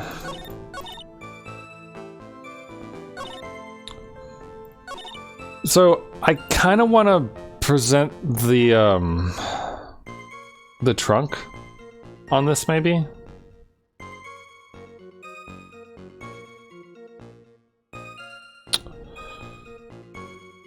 Because, like the trunk is broken, so it doesn't really make any sense. But also, the, like, most obvious thing is the fact that there's a river. Like, and we know that like, the other body in the case from, like, when the other murder happened, the reason why the dude is locked up, was washed away. And would be a lot simpler than doing that. So I want to present this because it says that, like, this is the only thing that says Eagle River, right? Yeah. So I want to present this. Also, it wasn't a very good metaphor either, the salt thing. The killer not wanting his victim to be found, I can understand that. However, the idea of moving the body for that purpose is clearly odd. There was a much easier way to make sure the body wasn't found. ... Well, what is it? Take another look at the map of the area and you'll see how. There's a river right below the bridge. Earlier, Mr. Edgeworth pointed out something interesting about the river. For those who are not aware, Eagle River is well known for its powerful current. Most bodies that fall in are never recovered. Ah, I see. In the kidnapping case 5 years ago, the victim's body was carried away and never found. If 10 murders were to occur at that same spot above the Eagle River, You can bet your boots that every other killer would have tossed the body in the water. Order! Order! Order! I'm not sure if I care for the way you put that, Miss Fay. But I must admit it does seem odd not to have thrown the body into the river. Ooh. Well, Mr. Edgeworth. Also, this is a random question. Can a Canadian judge practice in the US? I assume they can, but also, like, I know certain offices, like the presidency, for example, requires it to be a US citizen. Is there, like... There's nothing like that for judges, right? I'm assuming there isn't, because, like, why wouldn't you want, like, a really good judge? But also, like, I feel like if there's a place that's going to require those types of things, then, like, it would be a legal thing. Do US judges have to be citizens? The Constitution does not specify qualifications for justices, such as age, education, profession, or native-born citizenship.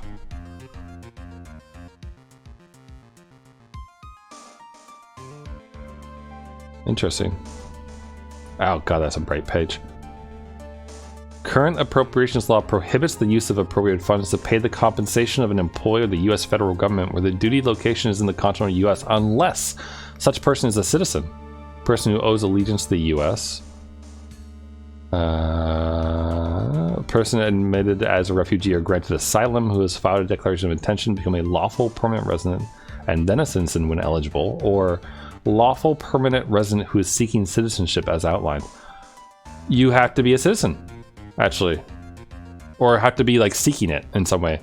So you can have a green card, but you have to apply for citizenship within 6 months of becoming eligible for the process. The more you know. So Canadian judge, if this was taking place in the US, he would have to be on his way to citizenship. In fact, perhaps Miss Fay would do well to try taking a dip in the river herself. After all, you claim to be such an expert in the ways of nature.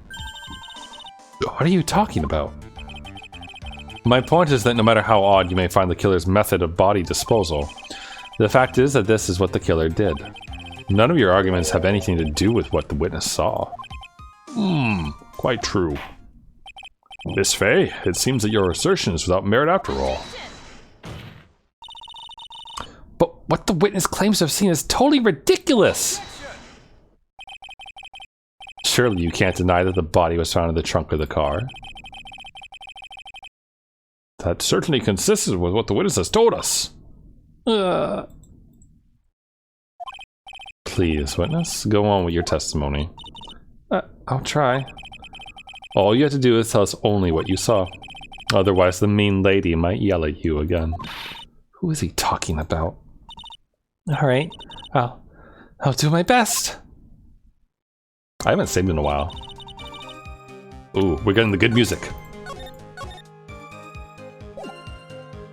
Time to enjoy.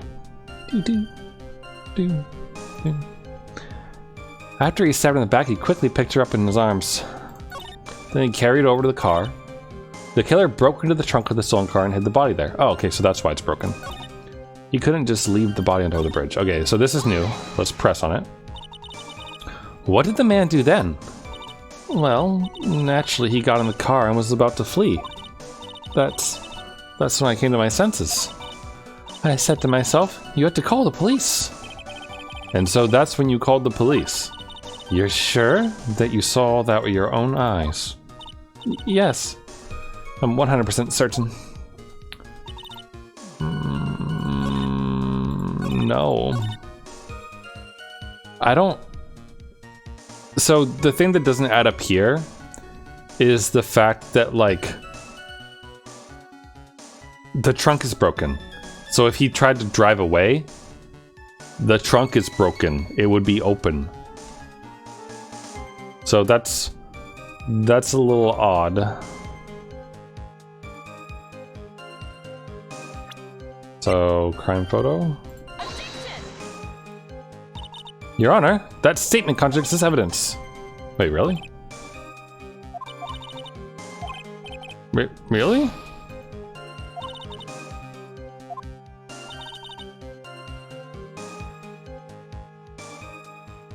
Really?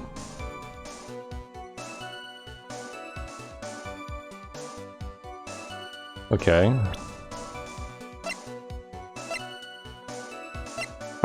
Well, okay, let's rewind time for a minute. Earlier, I mentioned the fact that it was bullshit because this freaking thing right here in the car, so she couldn't see it either, right?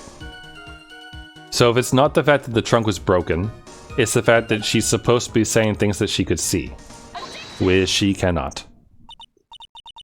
Well, Miss Foster, it looks like you've done it this time. Done what? Made a crucial mistake. A crucial mistake? Like what, Miss Faye? The killer broke into the trunk of the stolen car and hid the body in there. You're saying you saw that, right? With your very own eyes? Yes, and? It's simple, Miss Foster. Take a look at the diagram. The place you claim to have taken the photo from that day is here. Do you see what I mean? Even if you tried to see the car, this outcropping of rock is directly in the way. That's right, Miss Foster. From where you were standing, you could not have possibly seen the killer's car. Ugh. I admit that the diagram shows a large outcropping of rock. However, it isn't so tall that it would stop her from seeing the car. That's right. It's not high at all. I was able to see his car just fine. I'm so sorry, but that just doesn't wash. I believe it was the witness who presented this as evidence to the court, yes? This is the location that the photo was taken from. Your own photo tells the whole story. You can clearly see the left side of the bridge, but the outcropping that is being referred to is really more like a cliff. Oh! Your view should have been completely cut off by this cliff, but still you claim to have been able to see the killer's car. No. Order! Order in the court! What is the meaning of all this ballyhoo? Is that Canadian slang? Tech Robo? Is ballyhoo real Canadian slang? Is this the Canadian version of balderdash? Your Honor, don't jump to any hasty conclusions. The fact that the escapee fled in a stolen car was reported on the news. After witnessing a murder, I'm sure you can appreciate that the witness was very upset. She must have heard about this stolen car and convinced herself that she saw it. But she was repeatedly warned before starting her testimony. She was told to testify only about what she saw with her own eyes.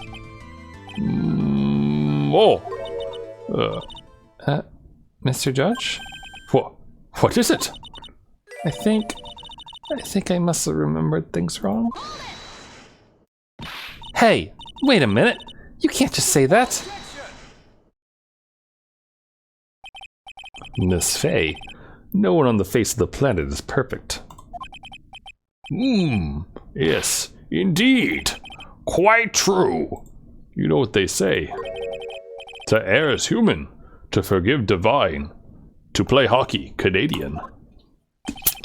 I'm inclined to give the benefit of the doubt to our witness here. What? That's not fair. Say the tears for later, kitten. Mr. Armando. Don't look back until the trial is over. Now is the time to go forward. But that wasn't fair. Okay, kitten. You need to relax. Then you need to remember the other kitten's testimony. They broke into the trunk of the stolen car and hid the body in there. So tell me, how did she know that? I said, how did you know that? How did you know that, thing in the mouth face? How did she know that he broke into the trunk? Uh, Well, Miss Foster, Until you can explain how you knew that, you're gonna have a lot of very suspicious people on this side of the courtroom. Well, witness. Well, I'm certain that he broke into the trunk. Because there were marks left on the trunk lid. I'm certain they were scratch marks from when he broke into it. What? Let me see the photo. Yeah, but you haven't seen this photo before, right? It's true. These certainly look like scratch marks around the keyhole. It's obvious this trunk has been broken open. Well, Miss Fay, are you satisfied? The judge is on her side. Can't make any mistakes here. What she just said. Is there a contradiction there somewhere? Yeah, obviously, yes. Melissa Foster, it looks like you finally betrayed yourself. What? You said that you were in a field taking photos of wildflowers. But even so, you knew about the scratches. The question is when? When did you get a chance to see those scratches?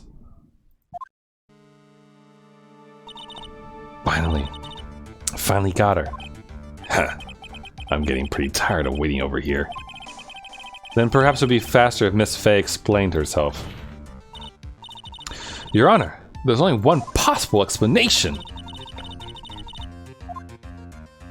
The reason the witness had seen the scratches was she happened to be passing by. She put the corpse in herself. She's the owner of the car.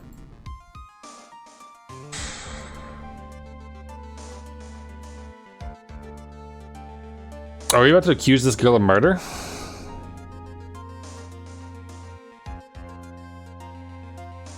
Yes, we are. Fuck Melissa. There's only one way that the witness had the chance to see those scratches. Yes? What is it? Naturally, when she opened the trunk and stuffed the corpse in herself. The person who really hid the body in the trunk of that car was Melissa Foster. It was you that did it, wasn't it? That's ridiculous. I could never. It was the man in the prison garb. He's the one that... I don't think so, Miss Foster. If Mr. Falls had been the one to put the corpse in the trunk, he would have simply used the car key. There was no need to break it open. But he stole the car. He stole it from a young couple that had been waiting at a red light, which means that the key would have still been in the ignition. Oh, I see. Thank you for telling us about the scratches, Miss Foster. This has been on my mind for a little while now. This has nothing to do with this, besides the fact that Mia's on the screen. Her mouth, the smirk. Is it the exact same smirk as Phoenix's? Wait, where's that court records webpage again? Official art. Where are the sprites? How do I get to the sprites on this thing?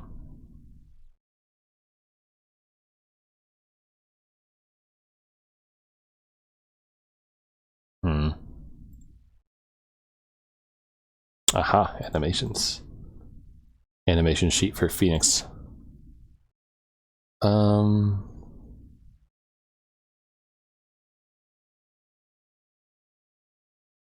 It's pretty close.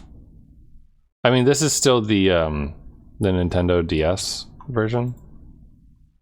Where's my display capture? And so like it's hard to see, but it kind of looks the same. It kind of makes me wonder if you use like the real-time corruptor, which if you're not familiar with, like search real-time corruptor or just corruptions on YouTube.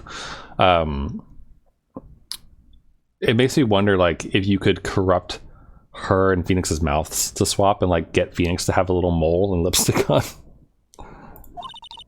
Without that, we never would have uncovered the truth. That it couldn't have been Mr. Falls that put the body in the trunk. No. Preposterous to even suggest that the witness put the body in there. If that were true, then how do you explain the photo that she took?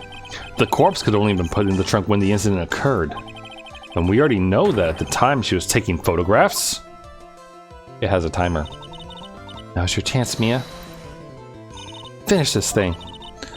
On the contrary, I'm not so certain about that anymore, Mr. Edgeworth. There's no need to think too deeply about it. What I'm saying is the shutter for this may not have been pushed by Miss Foster herself. Take that! Let's take another look at this camera and see what features it has, shall we? It has a timer built into it, even a mini tripod. Why, it's almost as if she had brought this camera just to take this picture. What are you trying to say then, Miss Fay?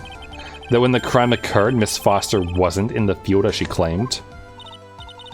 Well, she really did use the camera's auto timer. The answer is yes, she was somewhere else. Exactly, she was not in the field. She was on the bridge. Will the defense please explain further? Listen, this is a crucial point, so save your game. Where was Miss Foster when the incident occurred? In answering that question, we'll also make clear Miss Foster's true identity. Well then, please answer this question. Where was Melissa Foster when the incident on the bridge occurred? I think she was pretending to be the victim. And that the victim was already dead. Naturally, the witness was right here. But that's where the victim, Miss Hawthorne, was standing. Order! Order! Miss Fay, what on earth? Your Honor, if I may. After partying with the victim on the bridge, the defendant fled by car. But this would mean that there was no time to put the victim in the trunk. In other words, if someone put the body in the trunk, it could only have been before the defendant met the victim. I don't know if I actually believe myself on this one. Because how did the car get there and then she put the body in the trunk and then stood there like pretending to be the other person? How asinine. Of course Mr. Falls met with the victim. The only person with the opportunity to put the victim in the trunk is the same man that killed her. Terry Falls. You still don't understand, do you, Mr. Edgeworth? By the time the witness's photo was taken, the victim was already dead. The person in the photo was not Valerie Hawthorne. What? I've never heard anything more ridiculous in my entire life. Then who exactly is the victim in this photo? It's obvious, isn't it? It's your own witness. What? Shit, I double-clicked. The woman that Mr. Falls met on the bridge that day was not Valerie Hawthorne.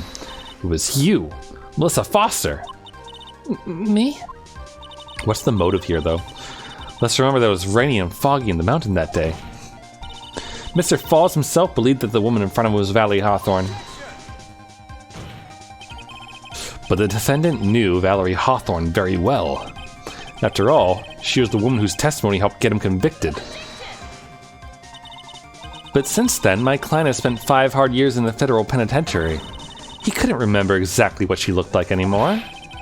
You're just making this up as you go along. Where's your proof? I've got it all right here. This piece of evidence will blow this case wide open. At the time of the incident, Mr. Falls had forgotten what Valerie Hawthorne looked like. This, right?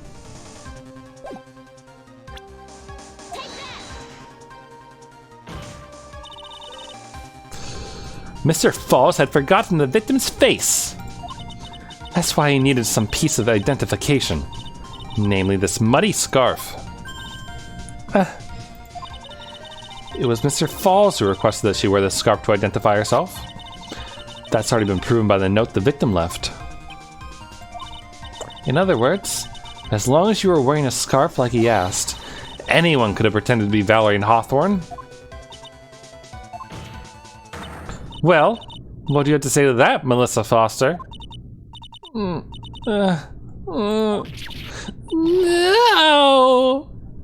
And then she runs out of the court. What's... Oh, she fainted, I think.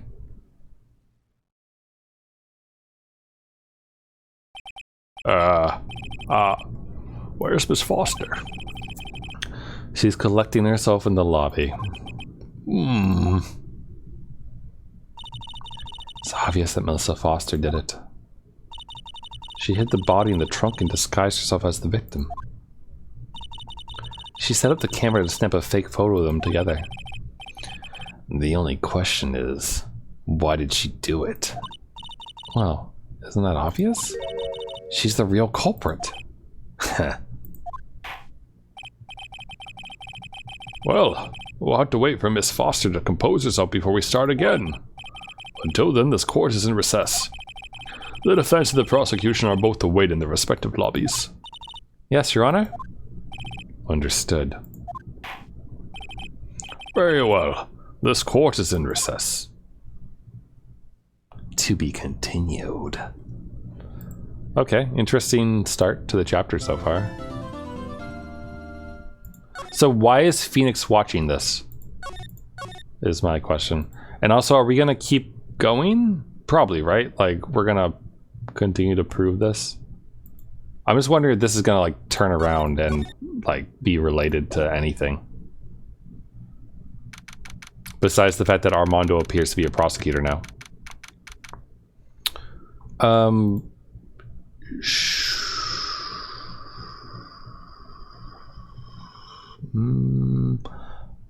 I'm thinking I should wait. Maybe. We've been going for 2 hours.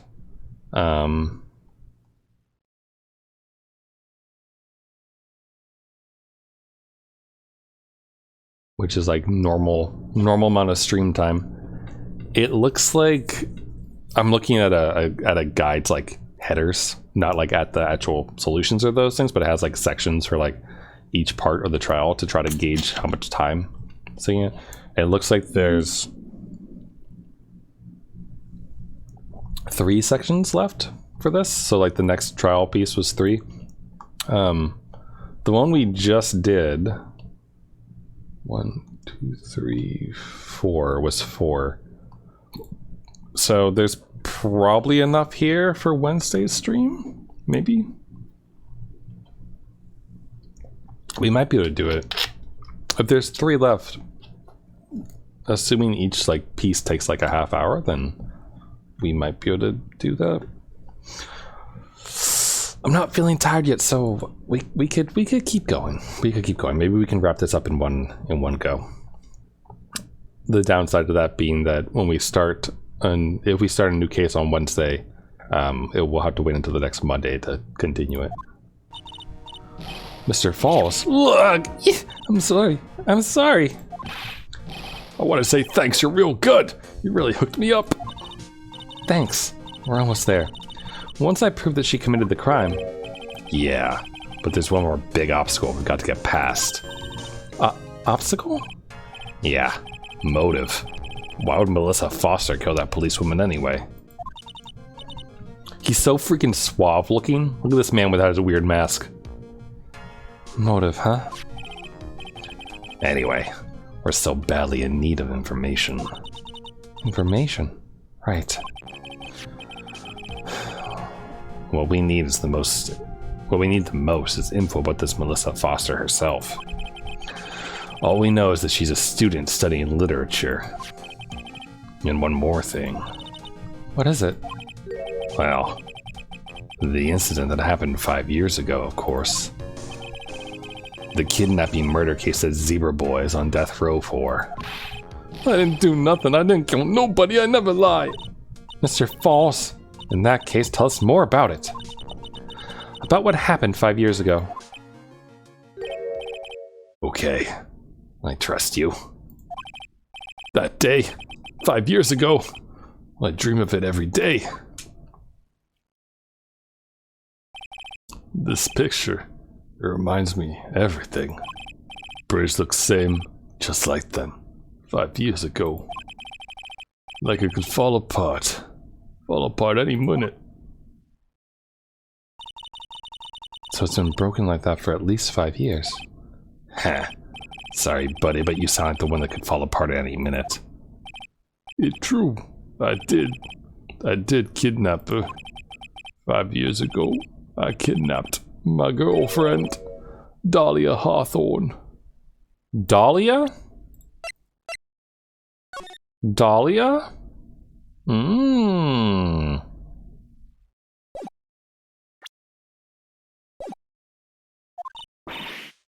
Your girlfriend, huh? Hey, hold on there. Did you say Hawthorne? The victim's last name. Dahlia Hawthorne, Valerie's little sister. What? Are you serious? The girl! Let her go! Did she slip and fall?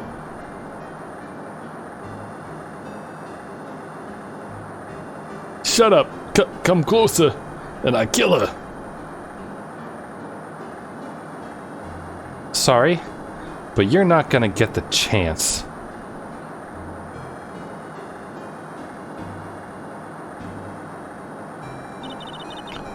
The detective back then was Valerie Hawthorne.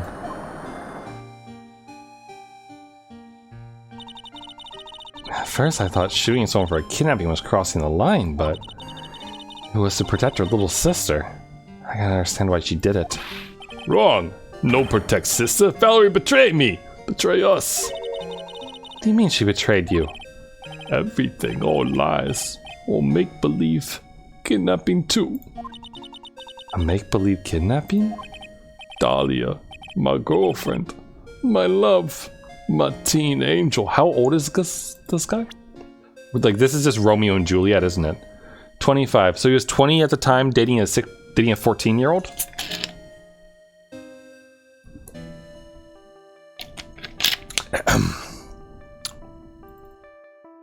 One moment, please. Just give me a second here. Okay, thank you. I'm good now. Oh, this music though. I like this music a lot. It reminds me of Final Fantasy VII. The part where all like the dudes in like the black cloaks like walk towards Sephiroth and whatnot. Did he actually say my teen angel? He's seen one too many soap operas. I'll do anything she says. Anything Dahlia says. Anything Dahlia says? Hold on a minute. What you're saying is that the kidnapping 5 years ago was planned by... Yeah, me and Dahlia. And Valerie too. Valerie was in on it? Dahlia's family is rich. Jewel business. We get one jewel. That's what we thought. Me and Dahlia wrote kidnap note we sent to her dad. Asked for $2 million diamond. Tell him make exchange on Dusky Bridge. We tell him Valerie make transfer cause she knew detective. Having a police detective in your pocket is a useful thing, alright. In the end, you were planning on splitting them 2 million 3 ways, huh? Yeah, but that woman...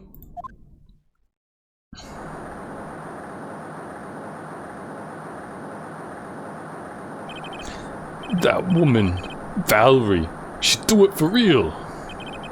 She shoot at me for real, me and Dahlia.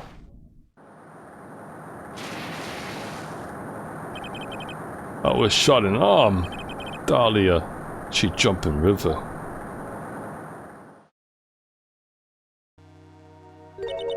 Jump? You don't mean she jumped on purpose, do you? I couldn't do it. Could never push her. Anyway, I blacked out. Wake up with police all over.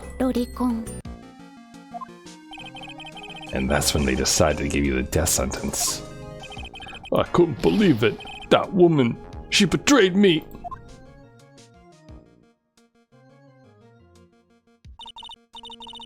That man, Terry Falls, he killed her. He threw her off the bridge. He threw my beloved sister into the roaring river 40 feet below.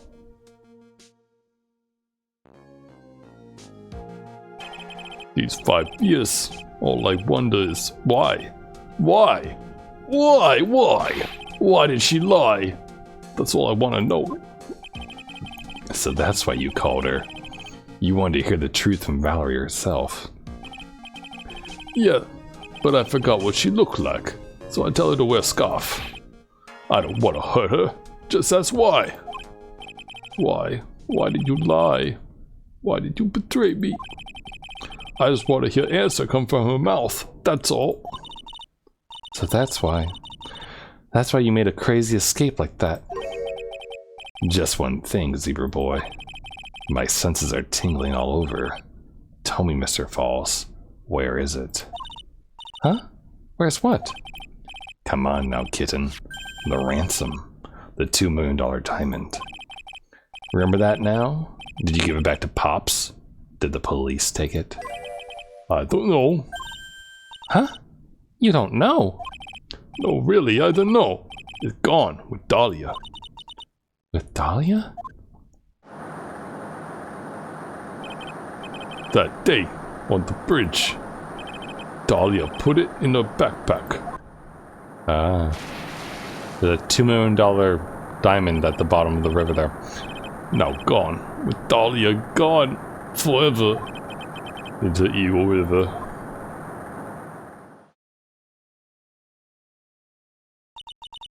It disappeared with Dahlia, huh? Wait a minute. You can come back in now. We're about ready to go. Mr. Falls, just one more question. When you said with Dahlia, do you mean the diamond is still missing? Along with the body of Dahlia Hawthorne? Never found her. My sweet Dahlia. You never found her. Swallowed by river. Gone. Dahlia, my teen angel. Your teen angel. How old was she anyway? Just 14. 14? Guess you were robbing cradles before diamonds. She plans a fake kidnapping and disappearing in the river with a rock worth $2 million. Man, oh man. Angels these days. Falls takes the fall. Gets a one-way ticket to death row. Dahlia Hawthorne an angel? Or is she really a... It's time, kitten. Looks like we have a few more aces up our sleeve now. You bet! So, what's the motive then? Is it the diamond itself? Like, she thinks that... Like, Melissa somehow thinks that Valerie has the diamond? But how would she even know about it? The training wheels come off now, Mia. Gotta strike while the iron's hot. That's one of my rules. Remember it.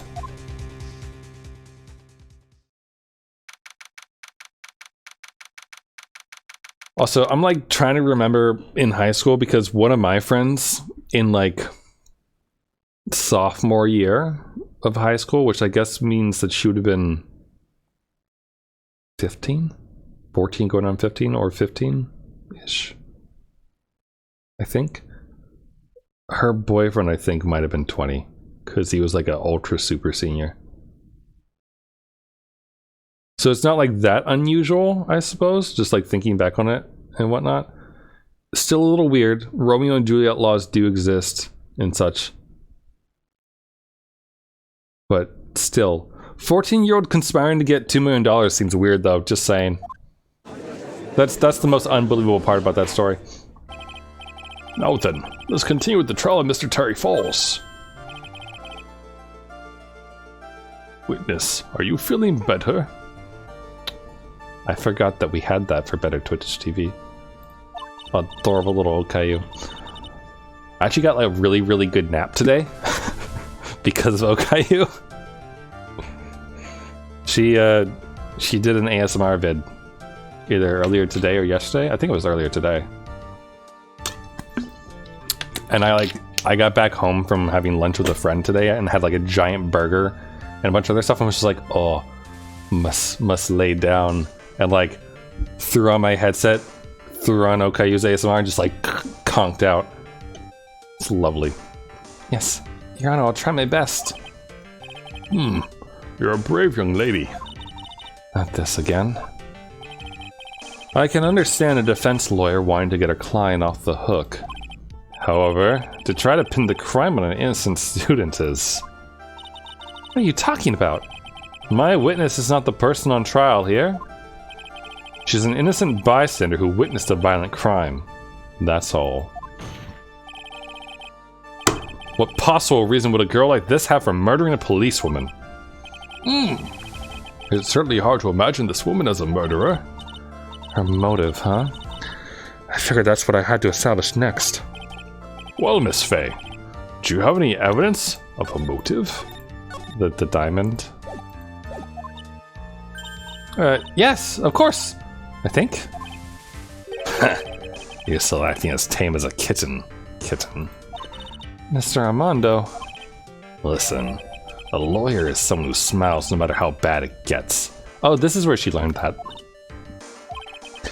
Smiling on the outside while your guts are twisted in knots is the mark of a pro. Maybe so, but I wish you would quit grinning at me like that. Excuse me. May I speak, Mr. Judge? Of course. Mr. Judge is ready any time you like. I'd like to say something. Some people here are suspicious of me, right? That's why I at least wanted you, Mr. Judge, to know that it's not true. I see. You're such an honest and upstanding young lady. It looks like this witness is a real professional. What do you mean? Look at that 100-watt smile. Just when things are darkest for her. Click. She lights right up. Very well then. Let's hear what the witness has to say.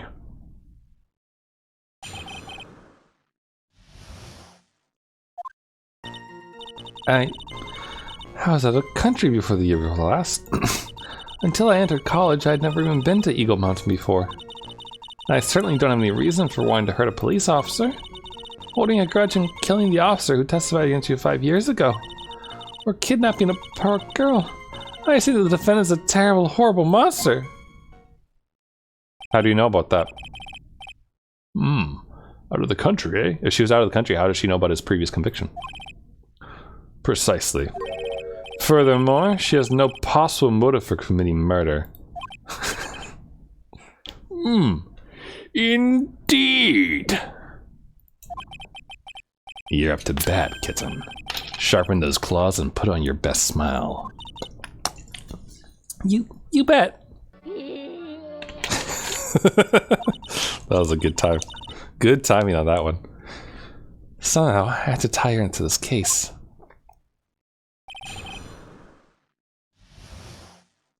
Alright, let's get to pressing the victim. Sorry, the defendant, the witness. So what country were you living in then? We were all living abroad. Well, after my parents were killed. It was a brutal civil war. She had tried to make her way back home alone. What is this background? I lost everything. I didn't even have any personal identification. What kind of sob story is this? What do I do? Should I press her for details? Yeah. Witness, answer my question. I'll repeat it for you. What country were you in? Your Honor, this line of questioning is childish. What country she was in, and how many languages she may speak, are irrelevant here. What we're here to evaluate is whether this witness has any connection to this case. I've lived abroad ever since I was a little girl. That's why I could never have known Mr. Falls or Detective Hawthorne. Yes, I think we've established that point. Yes, indeed. Well then, shall we add what you just said to the official testimony? Yes, please, Mr. Judge.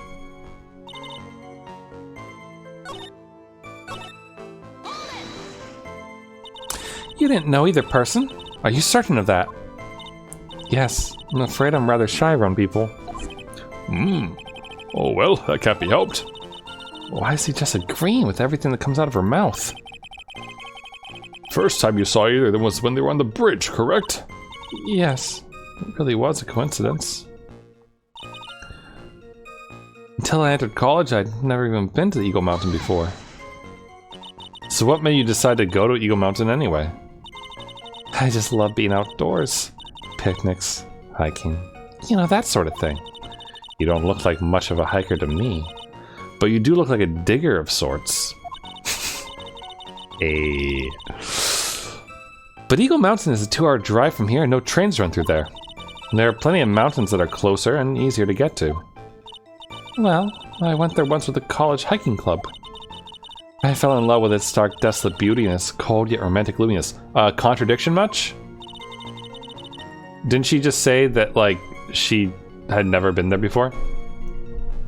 Didn't know you were such a goth. By the way, what's the name of your college? The prosecution objects to any question that involves the witness's private life. All that matters is that she's a material witness to a crime. The witness doesn't need to respond to questions that are clearly malicious in intent. Thank you. She's really gone too far. Miss Faye, you're treading on thin ice here. I hardly said anything. Talk about sensitive.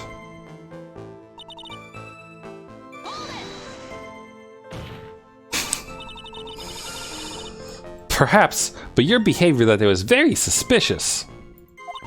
Not only have you contradicted yourself here in court, but you know things you shouldn't. For example, the scratches on the trunk of the car. Well, that's... Unfortunately, Miss Faye, your last statement proves nothing. Oh, really? And why is that? The witness came to the police station once to identify the suspect.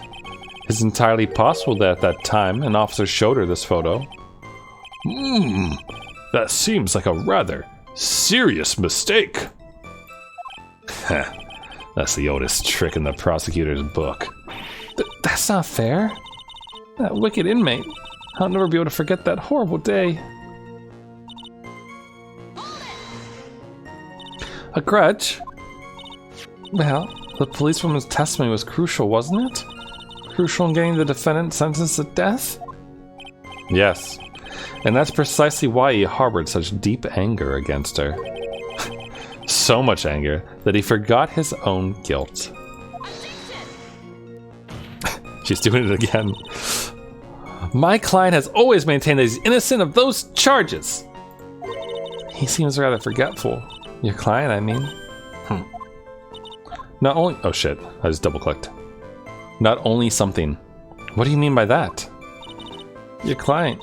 He forgot what the detective looked like, right? It's too bad for her that he didn't forget about her testimony as well. Wow. She's right about that. Mr. Falls is kind of forgetful. I'm gonna go back and press so I can actually read what he said. What did you eat for dinner a week ago? At the very least, the person should remember that much. What did you have for dinner today, chat? I had, I guess you would call it stew. I think we'd call it stew. I took an entire clove of garlic, 2 red onions, 2 cans of roasted, like, diced tomatoes, and then kidney beans, black beans, and then I made a mistake of using garbanzo beans, aka chickpeas, because when I bought the beans, I normally buy like red, black, and white beans, and then did that, but I grabbed the chickpeas. So I used those because it's what I had. The chickpeas are very overpowering, weirdly enough, against a lot of this stuff, as well as the garlic. But like, anyway, I threw all that into a slow cooker for 6 hours, and that's what I had for dinner tonight. A nice moose steak with some poutine on the side.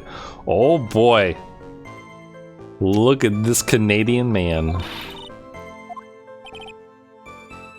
Whether it's eating steak or committing murder, a person should deny their action. I'm in complete agreement, Your Honor. Beans. That's right. I had the beans.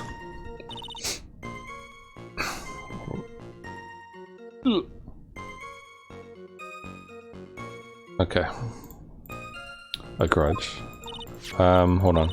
I just want to see that sentence that he said before and then press harder.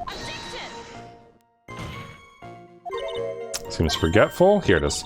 Not only did he forget about what he did, but he forgot the poor policeman as well. Okay. Let's press harder. You said he forgot what the detective looked like. What did you mean by that?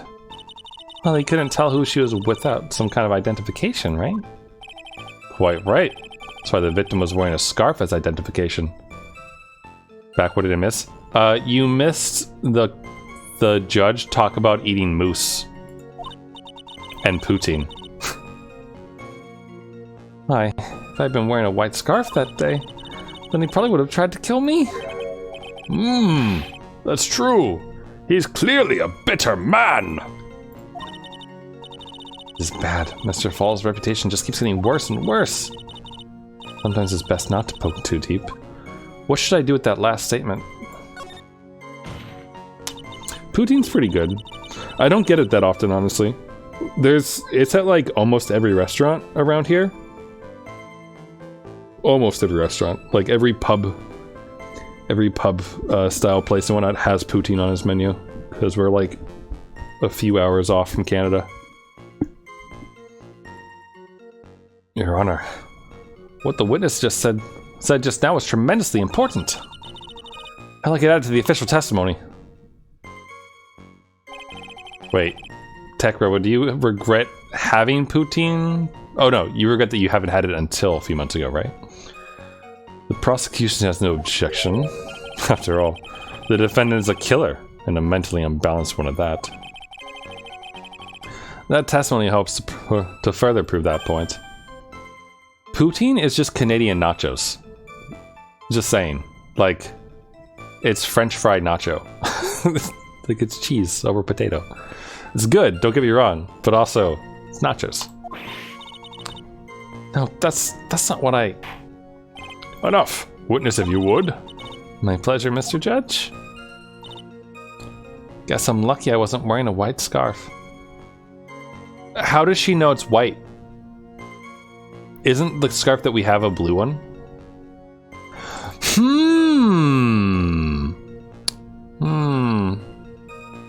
This seems a little sus.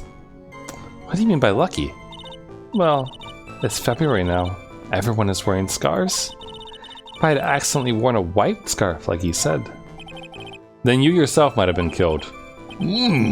That would have been a terrible loss for this world. Looks like you pressed too hard this time, kitten. Mr. Armando. Keep looking around you and you're gonna lose sight of the finish line. Justice is blind, but she's not deaf. Sometimes you have to know when not to talk.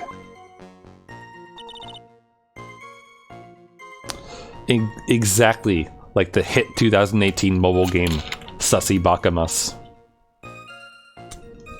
Actually, yesterday? I think it was yesterday. Yesterday, the day before, I was watching the VOD for VR Among Us with like Vine Sauce playing with all his friends and whatnot. It's a good time. The VR one really adds like a good amount of a good element to it. It's a lot of fun. You knew about that incident? But weren't you out of the country until the year before last? Well, I saw a report about the escaped convict on the news. They had an in-depth report about his whole history. So you're still living abroad 5 years ago, is that right? Yes. I can't let her get away with these lies. Listen to me. She's neck deep in this whole thing. Somehow, you're just gonna have to get her to show the court her true self. What are you talking about, Yen? I played Among Us with you before. The fuck was it? The fuck is that noise? Oh boy. 1 second, please.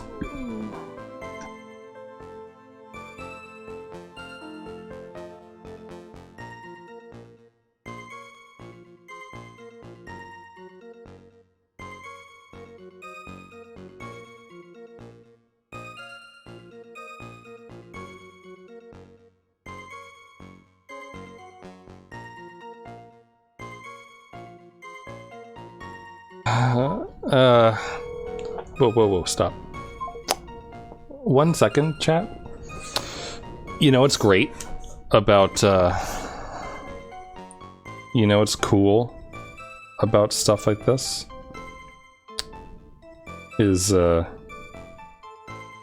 pager duty on call. That's what's happening right now.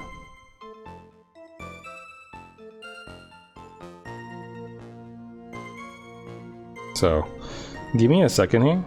You're gonna have to bear with me while I grab my work computer to double check something real quick. One moment.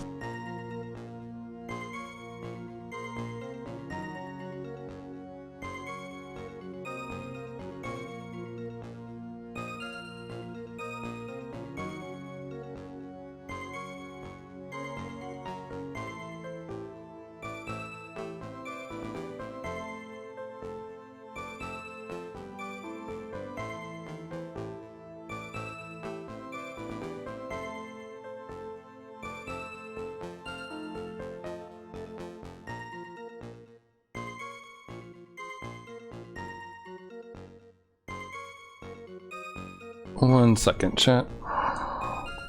It's not a it's not our like highest priority alert or anything like that and whatnot, but it is something that I need to deal with for a second. So give me a second here. But yes, they are annoying. I agree.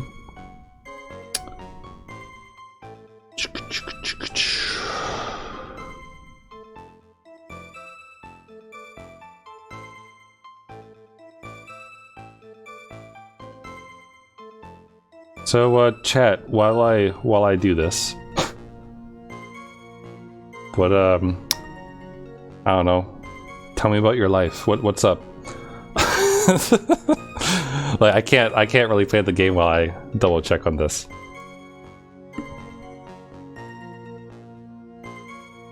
Let's see.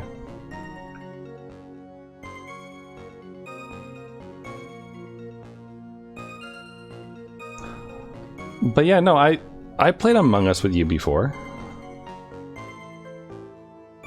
I'm terrible at it, which is why I don't play it often, but I do play it occasionally.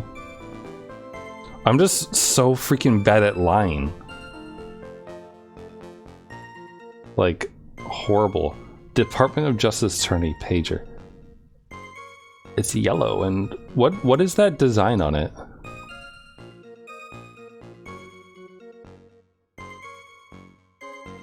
Failed 9 minutes ago.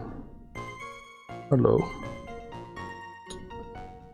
Sorry, I'm just looking at a log. 504 was not equal to 200. Really?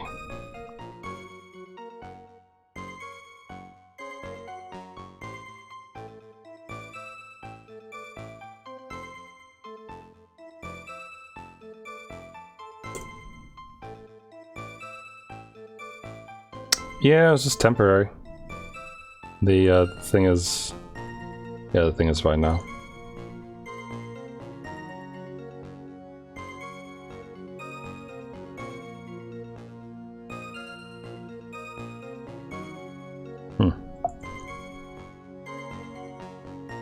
So it should go away on its own then, this pager alert. So I'm just gonna... I already marked it as acknowledged when I marked it as resolved and whatnot. I'm just sending an update to my peers, basically. Run again. I want to see the PagerDuty test work. Or rather, run scope. Yep, that's good.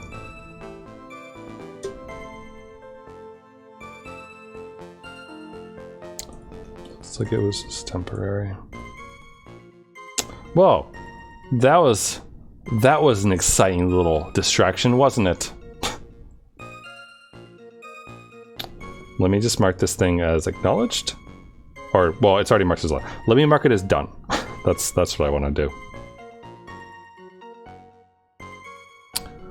So yeah, sorry. This doesn't happen too often, but it is, you know, important. It counts towards my working hours. Well, my 5 minutes of this incident.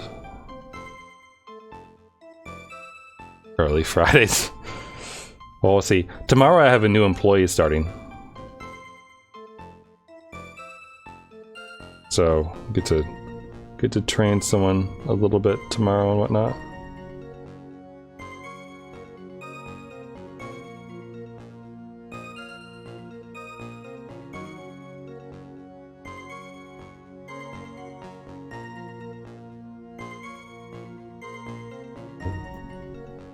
Do do do do. All right, I'm good now. Ugh. All right, sorry about that, everyone. We're looping now, right? We've pressed on everything. We've looped. You're interested? What are 504 and 2? Yeah, they're HCV status codes. One of our systems has like a regular test that runs like 3 times an hour or so, just against a canary to make sure that the system is still awake and sending out the correct data, with some generic tests against it and such. And it was returning a 504 when it did the last test. And so I went and checked it, and it was returning a 200. So I was like, oh cool, thanks for the glitch. I'm not gonna like dive into error codes at 10 o'clock at night. I can do that tomorrow if I want to go and look at the log. Because there's probably just something random. Or like some random like edge case that's already filtered out through the system, so it can be dealt with tomorrow. Let's see. Yo soy Lupin. Was it this that was added? The grudge part?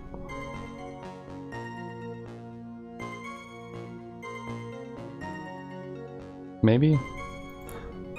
Yeah, this part was this part is the thing though.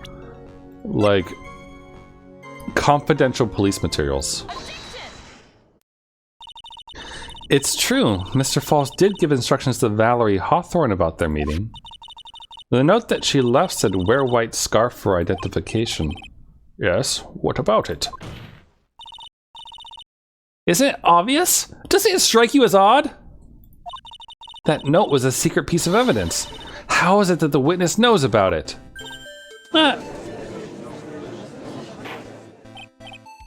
Order. Order. It is odd, isn't it? Well, Mr. Edgeworth, did you show top secret evidence to the witness? Your Honor, I certainly never gave anyone permission to do such a thing. She's slamming again. In that case, the only way the witness can know about it... Just a moment. Of course I didn't know about the note. It's just... I saw it when it happened. With my own eyes. When the victim went to see the killer, she used her own scarf to signal him. That's why I assumed that the signal was a white scarf. What a bold-faced fucking lie. I'm sorry, but like, if you saw someone like wave to someone and be like, oh hey, like what? Like flapping your scarf in the wind? What even? Why would you make an assumption that they're signaling? I suppose that makes sense. No, it doesn't. Come on, Mia. You can't let her weasel out of it that easily. Witness! Sorry, but your explanation isn't gonna work here. But why? It's true, that's what I saw. Impossible. There's no way you could have seen the victim use a white scarf to signal him. Take that! You've said it several times in your testimony that the victim was wearing a scarf. A white scarf, correct? Yes, it's something wrong. That's what I'd like to know, Miss Foster. Have a look at this. It's the victim's scarf. I'm sure people would disagree about what to call this color. However, it certainly is not white. It's pastel baby blue. You knew what the note said. She knew the contents of the note? No. He looks so fucking insane when he blends over like that. It says wear white scarf for identification. That's the reason why you said it was white.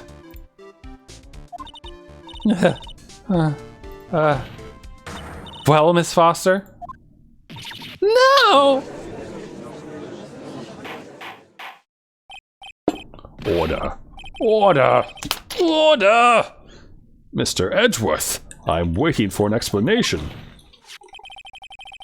I'm quite sure this note wasn't leaked to the public.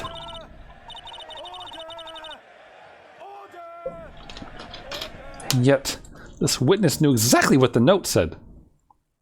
Which part are you taking out of context? My horrible, like, no yell. At the time of the murder, the number of people that knew are quite limited. Terry Falls is one. The person who wrote the note, Valerie Hawthorne, is another. And finally, one more person. Did you say one more person? That's right. A person that no one would have suspected. Have you figured it out, kitten? Sorry, did my phone just go off again?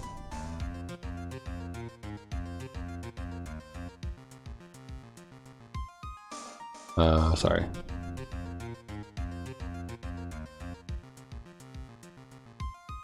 Sorry, I'm making sure that, that random alert I just got.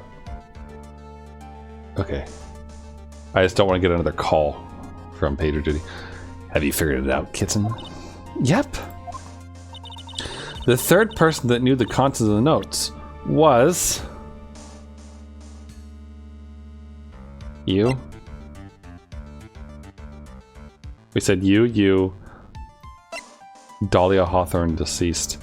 Well, she doesn't know. Right? You? I'm not insane, right? Like, that's right. Hang on there, kitten. What is it, Mr. Armando? Here. I made some special cafe con leche for you. Put in plenty of sugar. Drink it up before it gets cold. Don't be shy. Why are you doing this? Your brain needs stimulation. Drink some of this and then think it over again. Listen, keep messing up like that, you're gonna get the judge mad. Miss Faye, don't just stand there casually drinking coffee. Oops, I think it's too late. But Your Honor, there's one more person. There's a person besides Mr. Falls and the victim that knew what the note said. That's right. Person that no one would have suspected. Wait. Gumshoe? Gumshoe, right? Falls. The person. Gumshoe?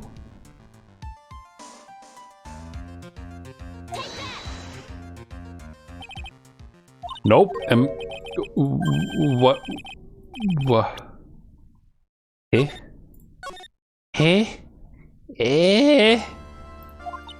Oh god. Oh no, the save was so far back.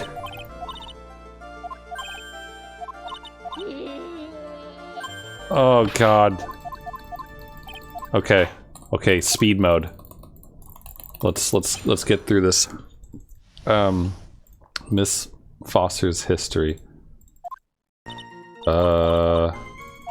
Get me to the thing. We'll get there back. We'll get back real quick. Don't worry.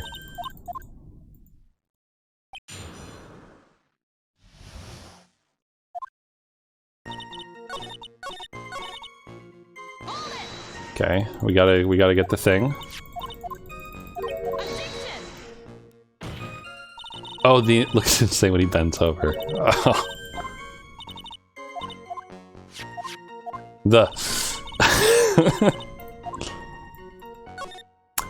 His ass looks ridiculous. We can call him Bojangles. Add it to the testimony. I'm imagining... God, I hate my brain sometimes. I just imagine, like, Edgeworth's sprite, like, twerking. I don't know why my brain does this, but it did. Out of country. Okay, we're getting close.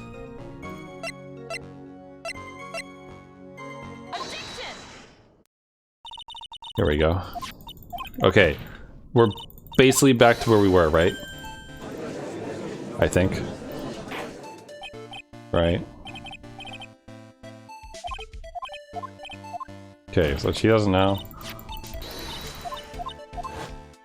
Okay, well, I'm gonna save in a minute.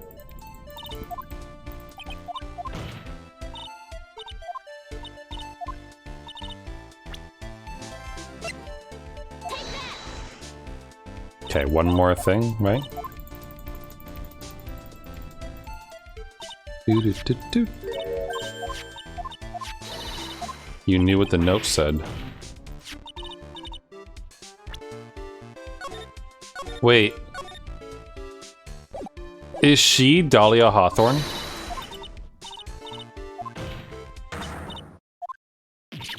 Wait, hold on. In the case with young Phoenix, was her name Melissa?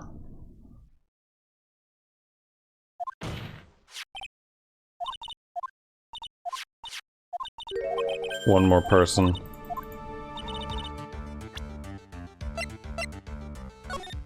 Talk to Dahlia. Tell her this time the whole truth must come out.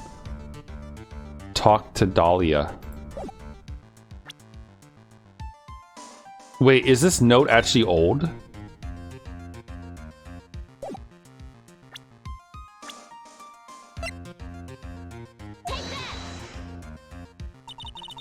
And that person is Dahlia Hawthorne. Dahlia Hawthorne? I've never heard that name before. Looked at the victim's note. This is what it says. Talk to Dahlia. Tell her this time. There's her name right there. What's this? So who is this person? This Dahlia Hawthorne? Miss Faye must be desperate if she's trying to bring the dead back to life. Well, she's a spirit medium, so... The dead? Dahlia Hawthorne was the victim's deceased younger sister. She was killed in a crime 5 years ago. Killed in a crime? You don't mean... Yes, she was kidnapped and killed by Terry Falls.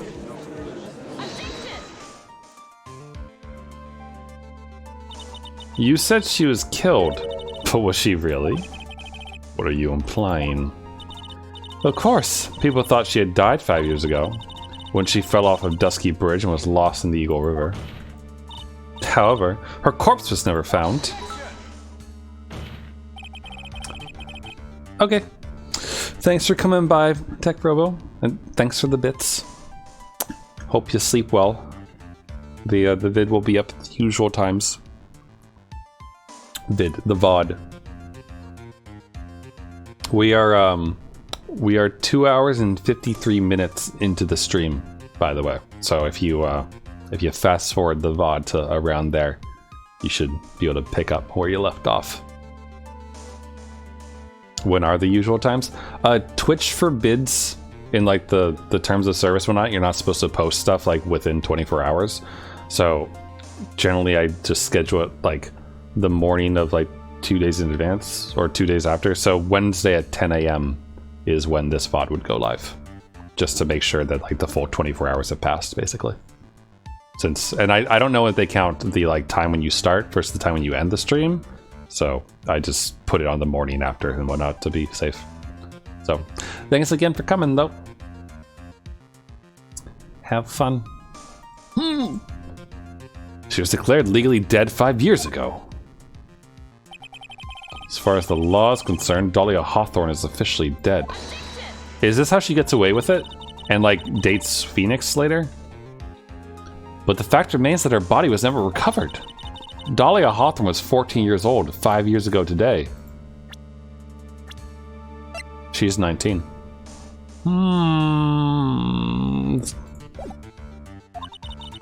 If she were still alive, she'd be 19 now. Melissa Foster. I believe that's the same age you are. Even you couldn't. Miss Faye, you're not sane. But I am. That's precisely what I'm saying. This witness before us is the girl that was kidnapped and killed 5 years ago.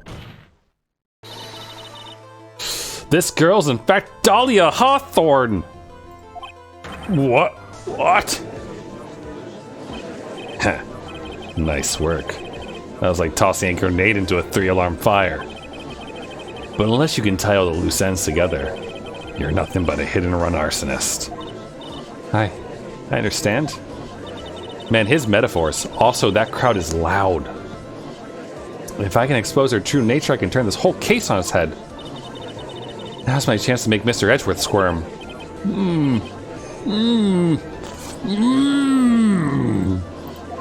Witness! Just who are you anyway? I'm... I didn't think it'd come to this. That's enough. You don't have to say any more, witness.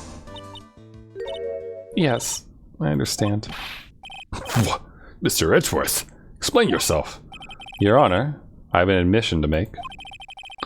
I honestly never thought the defense would pursue the matter this far. You don't mean... Yes. The prosecutor's office isn't filled with fools, you know. Naturally, we conduct full background checks on all of our witnesses. What did he say? Heh.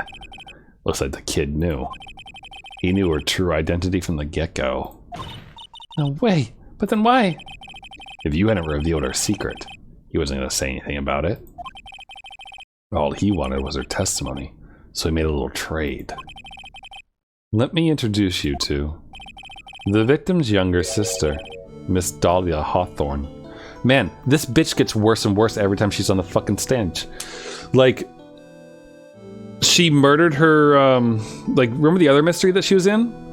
Where she poisoned, like, 2 people? Or was, she poisoned one of them and was gonna go and, like, poison another and then probably kill us? Yikes. But I thought she died 5 years ago. We thought so as well. But, well, as you can see. Why? Why did she hide her identity for 5 years? That has nothing to do with the current case. She is merely an accidental witness to a crime. Accidental? I don't believe that for a minute. For the last 5 years, she's been playing the role of victim. And now we find her acting suspiciously at the scene of another murder. Really, Miss Faye, I must say, your strategy here is painfully obvious. You're trying to pin your client's crime on an innocent witness in order to win.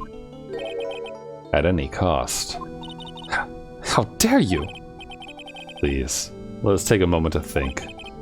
5 years ago, this girl was kidnapped and nearly killed. Not true. But even worse than that, 5 years later, Dahlia Hawthorne lost something much more precious. Her big sister. Miss Faye must be insane to even suggest that she murdered her. I don't know, her sister tried to shoot her before, so... I'm inclined to agree with the prosecutor's logic. Miss Faye, do you have any evidence to back up your assertion? What possible reason would this witness have for killing her beloved sister? How about a $2 million diamond? You see, thought I was winning, but somehow he turned it around on me. I think you need a little push in the right direction, kitten. The defense is prepared to present evidence supporting our claim.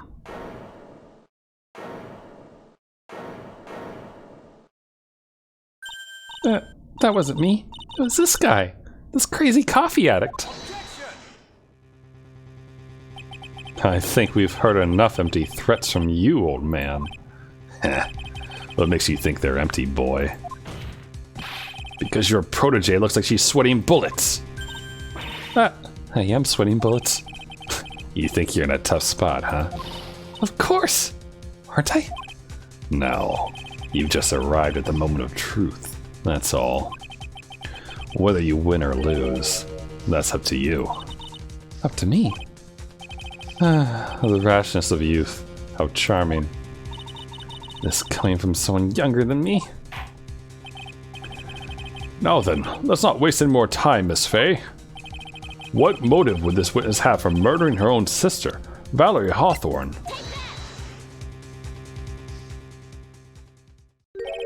What is this? Is this the defense's idea of a joke? If so, I certainly don't get the punchline. Well, Miss Faye? Oh, that was the rashness of youth. The rashness of youth? And what is your point in furthering such a stereotype? Really? Is it her boyfriend? Or ex... boyfriend, rather? Like...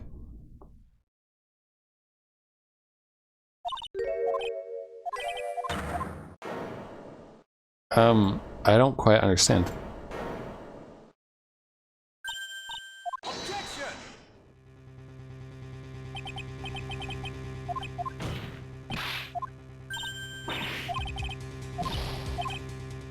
Oh, wait. I think I know. Okay.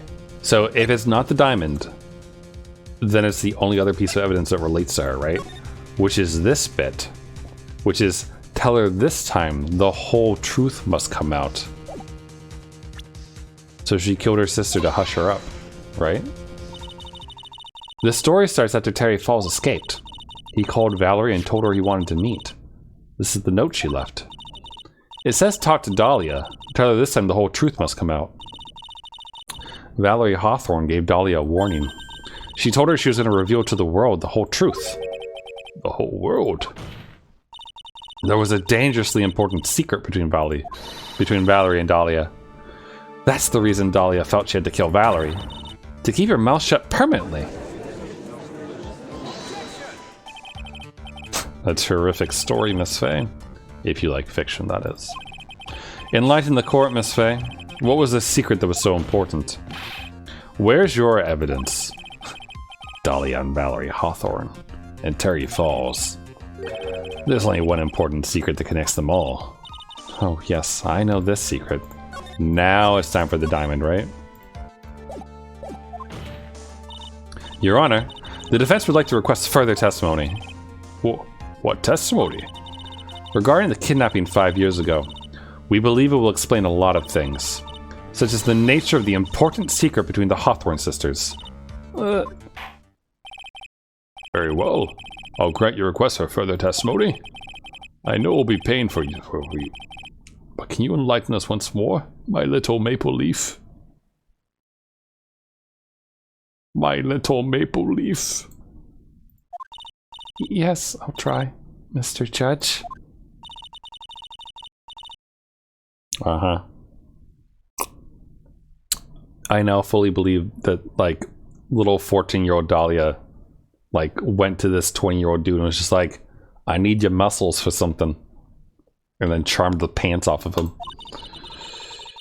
For the last time you hide behind your womanly wiles.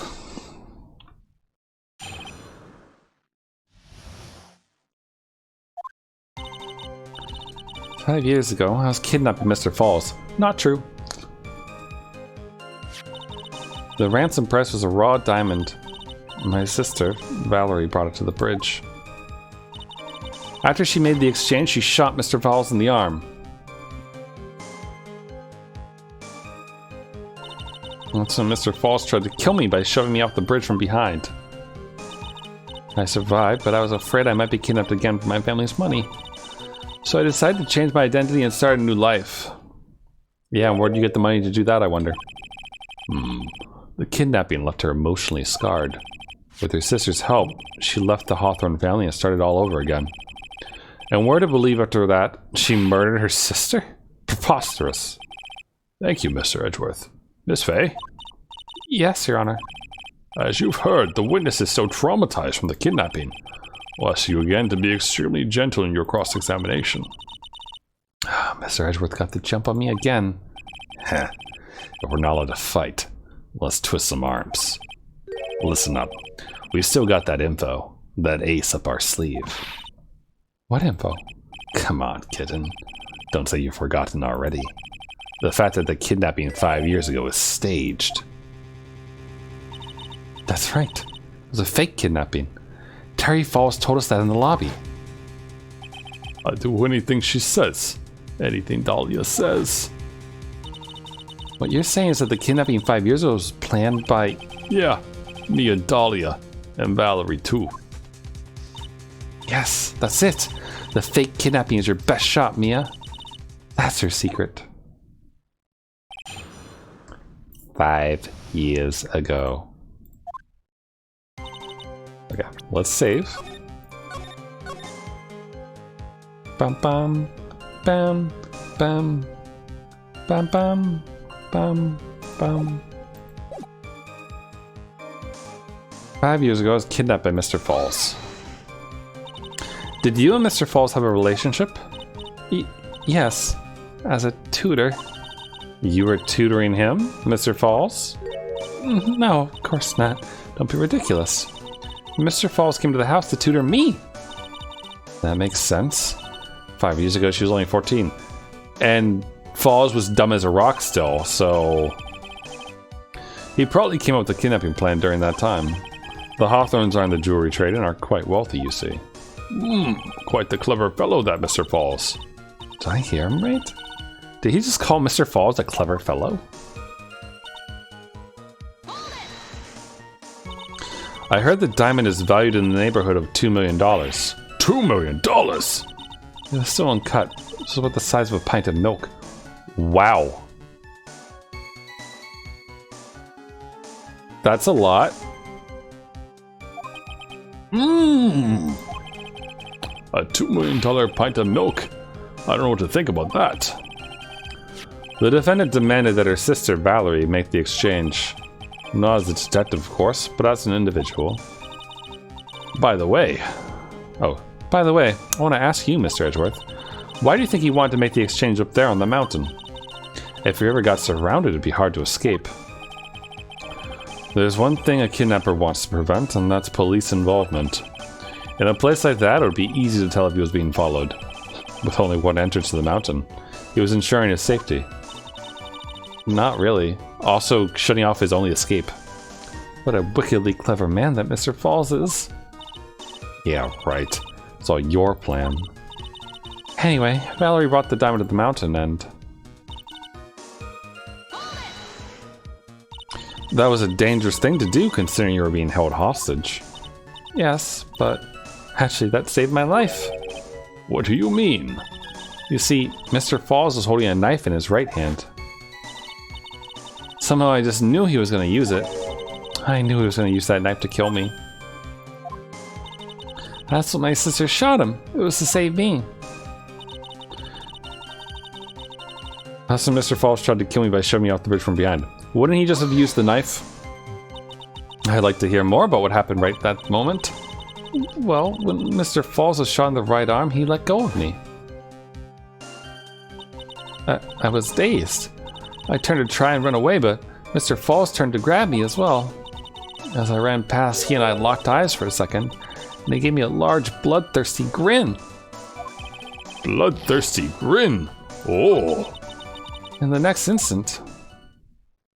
Why do I feel like all the judges in this game are just here to, like, watch a show, basically?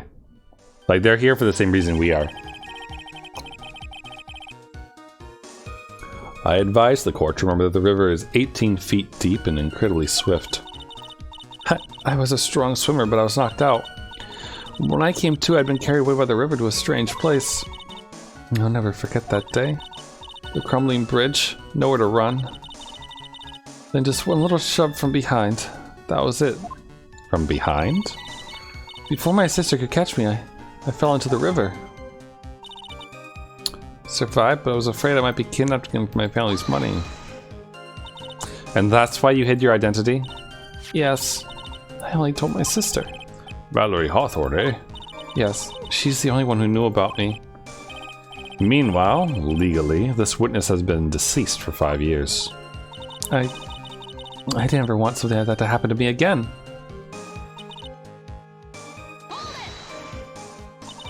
And that new identity was Melissa Foster, right? Yes, my sister helped me get the official paperwork taken care of. That makes sense. Without an insider's help, doing all the paperwork would have been impossible. She was the only person left in the world I could count on. You think I killed her? There's no way I could. It's a moment of truth for this witness, too. Once the truth about this staged kidnapping comes out, everyone in the court will know how much of a Jezebel she really is. I've got to prove that kidnapping was a hoax. Okay. Let's prove that it was a hoax, I guess. Okay, so... Kidnapped, true. Ransom, true. Shot in the arm, true. This bullshit. Shoving me out the bridge from behind. Does that line up? If they were standing there, then he wouldn't... That doesn't make sense. He had to push it from the front, right? The way that they've shown everything. You say that Mr. Falls pushed you into the Eagle River. However, that's hard to believe. But it's true. I felt a push on my back. I'm certain of it. It was Mr. Falls. I'm sorry. I guess I wasn't clear enough. I shouldn't have said that's hard to believe. I should have said that's impossible. Impossible? I asked that the court recall the condition of Dusky Bridge, now and 5 years ago. That bridge hasn't changed one bit in these last 5 years. If someone had pushed you from behind, as you have claimed, instead of being carried away by the river, you would have been smashed by the bedrock below. A most certain death. Do you understand now, Dahlia Hawthorne? The very notion that my client pushed you from behind is impossible.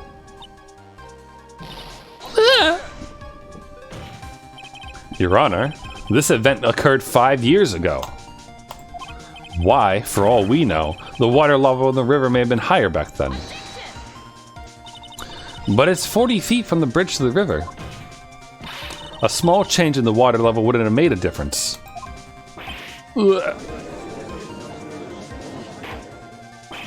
You're right. If the events occurred just as the witness has testified, then the defendant couldn't have pushed the witness into the river. Young lady, what is the meaning of this?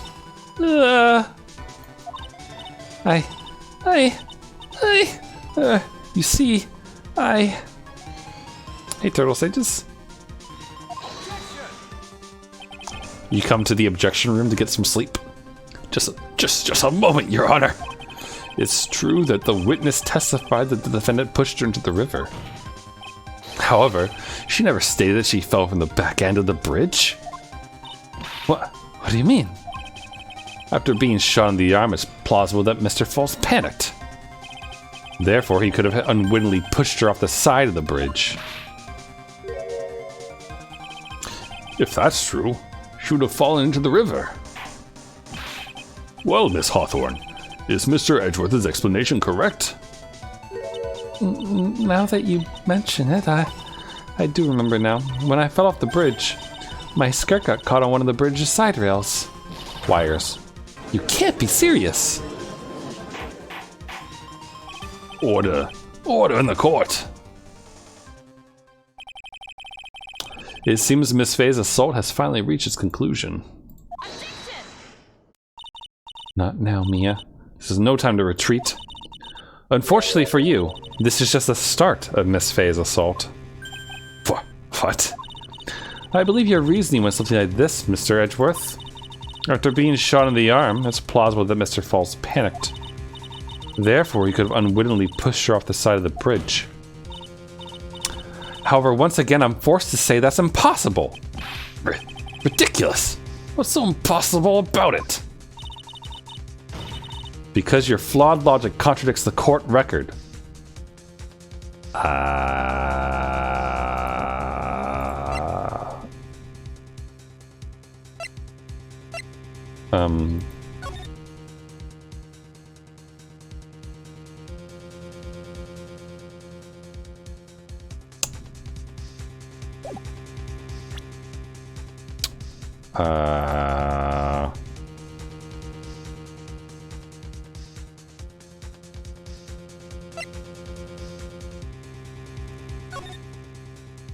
So off to the side and she falls down, right? The only thing that we have that relates to the bridge are these two things. And it's not this. So it's got to be this. Is the fact that like these things are here the contradiction? The wires that like she wouldn't be able to like fit through it or something unless she like purposely went up over it? Your Honor, all the answers are right here in this photo. Take a look at the wires supporting both sides of the bridge. They extend up to about 5 feet off the ground. Okay, I was right. It would be impossible to push someone off from there. No! But let's remember the size and strength of the defendant. Wires like this wouldn't be a problem for him. He could have easily picked up a 14-year-old girl and thrown her over. So young, and already so forgetful, Mr. Edgeworth. Mr. Falls had been shot in the right arm. Ah. And more importantly, Valerie Hawthorne had her gun trained on him at point-blank range. So, Mr. Falls throwing the witness off the bridge? That's clearly impossible. Gah. Order! Order! What is the meaning of this? Dahlia Hawthorne, you jumped into the Eagle River intentionally. What? What is this? What is that weird cracking? Was that the judge making that tiger noise? Indeed. What do you mean by such a ridiculous remark? Yes, it's ridiculous. My sister was there to help me. She had her gun and handcuffs. She could have saved me. Jumping into a raging river like that would have been suicide. Perhaps, but still that's exactly what you did. You were probably confident you could handle the swift current, but even more so, the witness had a much more compelling reason for jumping into the river. Oh, then what was it? What was so important that she'd want to jump into the river? The witness is still alive. This fact alone explains everything. This is why she risked her life by jumping into the rapids of the Eagle River. Because she had the diamond on her person. 5 years ago, something else disappeared along with Dahlia that day. The item that Valerie brought up the mountain with her. The $2 million diamond. Ugh. No. It can't be. Yes. Dahlia had it all planned from the beginning. The $2 million. She was going to keep it all for herself. She forced Mr. Falls to help her fake the kidnapping.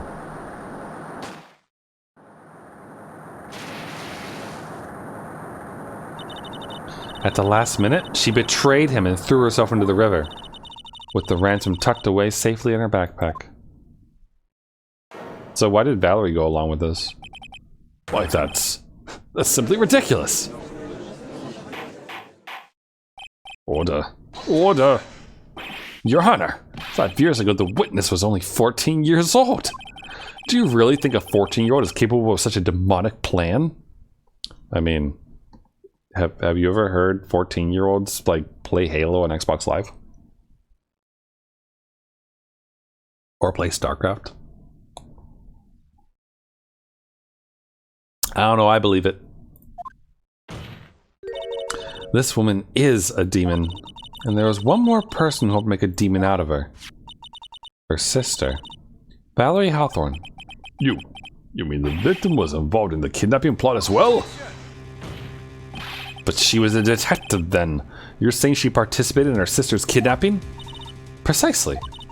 I'm sure that it weighed heavily on her conscience for the past 5 years. This is the sole reason behind the victim's murder.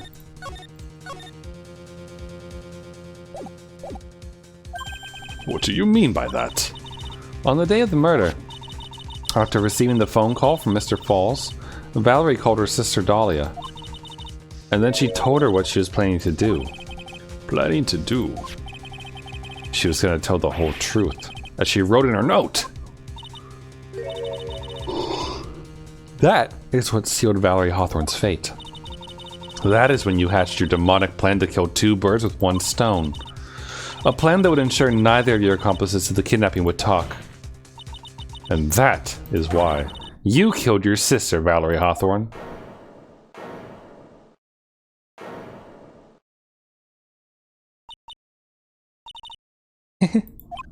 Who is that? Laughing at a time like this. Whoa. Forgive me. It's just hilarious. What? Witness? Is that you? You amuse me, woman. Miss Mia Fey. You can certainly weave an exciting tale. Naturally. You have the evidence to back it up, don't you?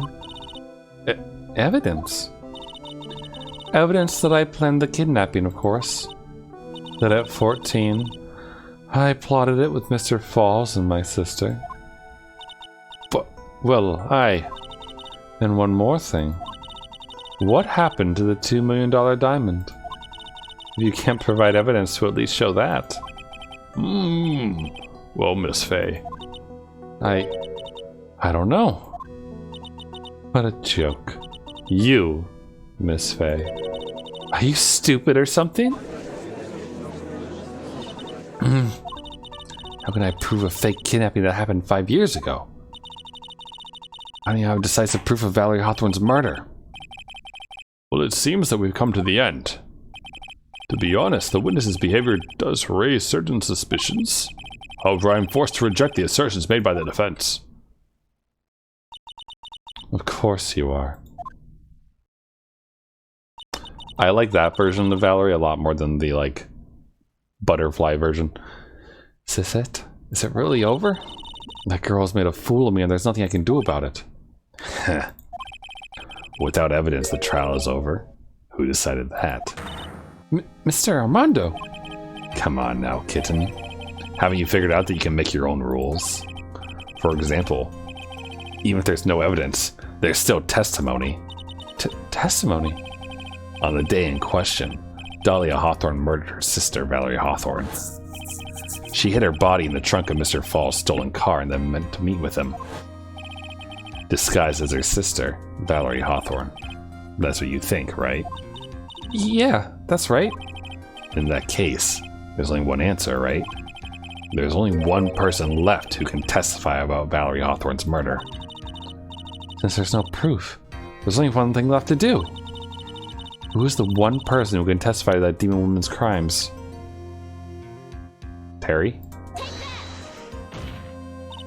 Your Honor, the defense wishes to call a new witness. A new witness?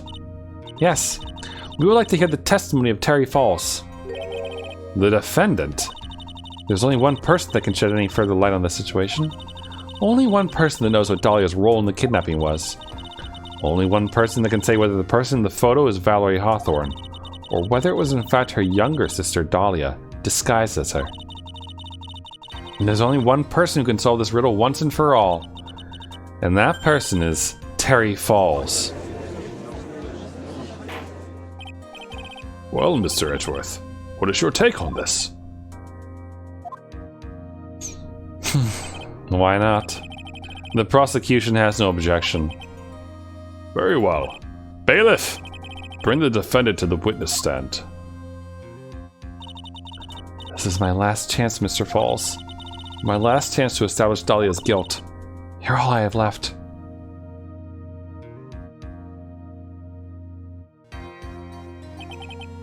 Defendant, you've heard everything that's been said up to this point, yes? I don't believe it, no way! Dahlia died 5 years ago. Valerie betrayed me. Mr. Falls, I don't know what she said to you 5 years ago, but one thing is clear. Dahlia is very much alive, and you were used for $2 million. That's not true. Mr. Falls, there's only one question I want the answer to. 2 days ago on Dusky Bridge, who did you meet? Was it Valerie Hawthorne, or was it Dahlia Hawthorne? Dahlia. Dahlia! Did you betray me? 5 years ago she promised. She promised never, ever betray each other. Harry. Dahlia! It's true. It's true, you are alive.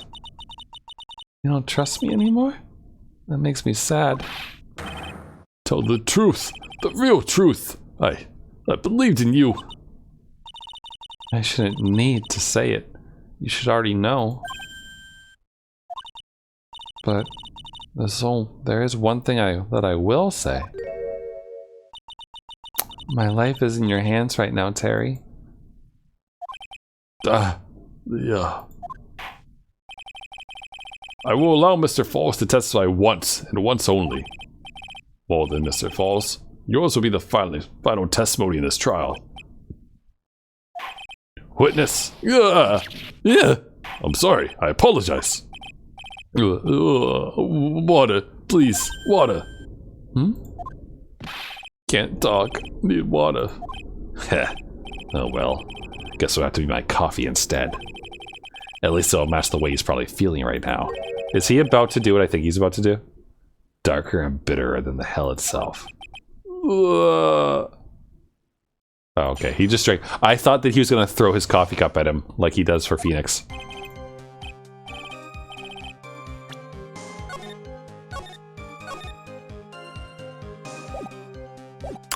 That day, 4 p.m., I stopped the car. It was in front of Bridge. She wasn't there, so I waited on Bridge. I watched my car from Bridge. I never put no body in that car. Finally, one woman came. She stood front of me. We talked. Then she left. That was Valerie, not my Dahlia.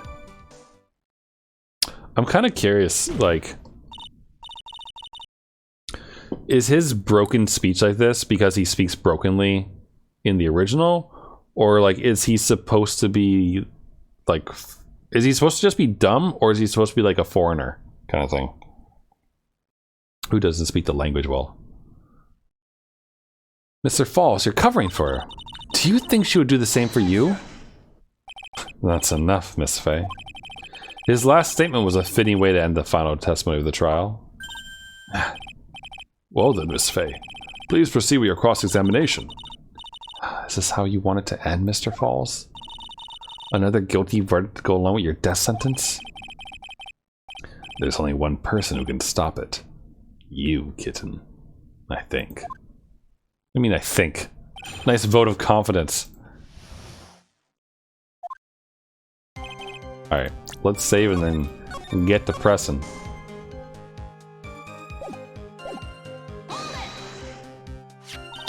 According to the note, the meeting was supposed to take place at 4:30. You certainly arrived early, didn't you? It was raining. Already dark, too. You waited on the bridge for 30 minutes? Mr. Falls. Eagle Mountain. That spot. Strong memories. Why did he just clam up? Could it be he's hiding something here?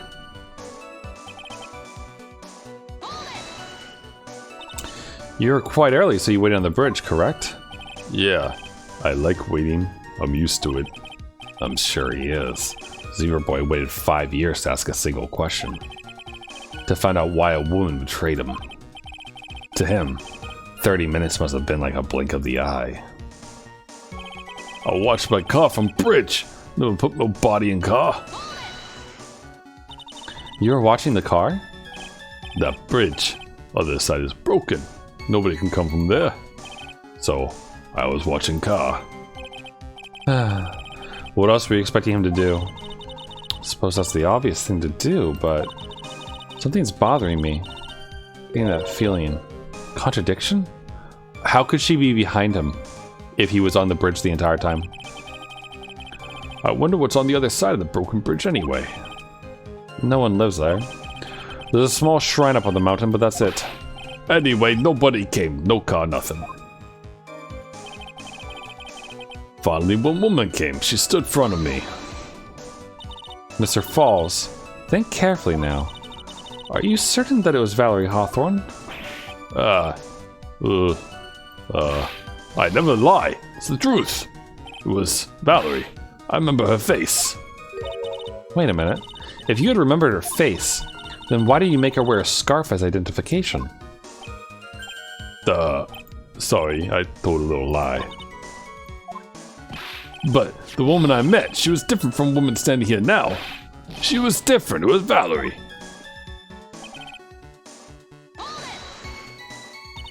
What did you talk to her about anyway? Mr. Falls? Valerie told the truth about the kidnapping 5 years ago. She said someone needed to take the blame for it.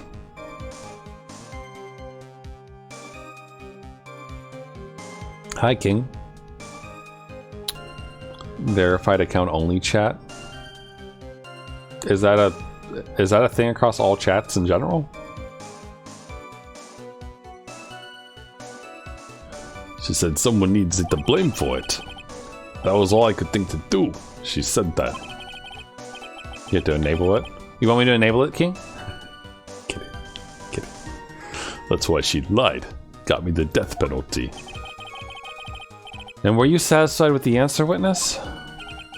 Dahlia died. It was my fault. But I don't really remember. Maybe I did. Maybe I did push her in. It don't matter no more. Either way, my Dahlia, my sweet teen angel, dead. But you just saw that she isn't dead. After Valerie talked to me on bridge, nothing left to live for. Honestly, I don't like followers only chat more than I don't like any other kinds of chats.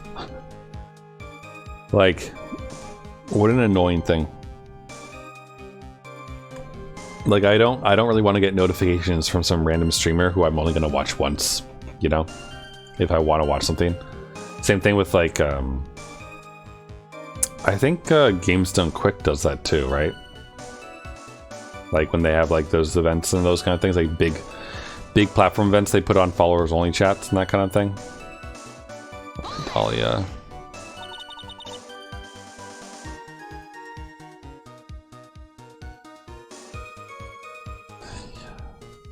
I don't know about raids being cringe. I think raids are like normal. And it's better than like, I mean, even if they didn't have the actual features up, people would still do a raid. Because they did that before it was an actual feature implemented by Twitch. How can you be so sure? It was raining at the time, and sunset that day was at 5 o'clock. It would already been pretty dark on that mountain at 4:30. The raid culture.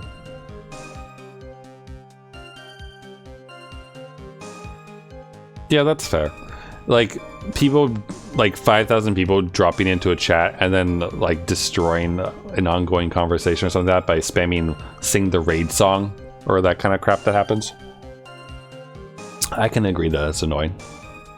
I do think raids are, like, an important feature for streamers, though, generally speaking. It's basically just networking, really. It would have already been pretty dark on that mountain at 4:30.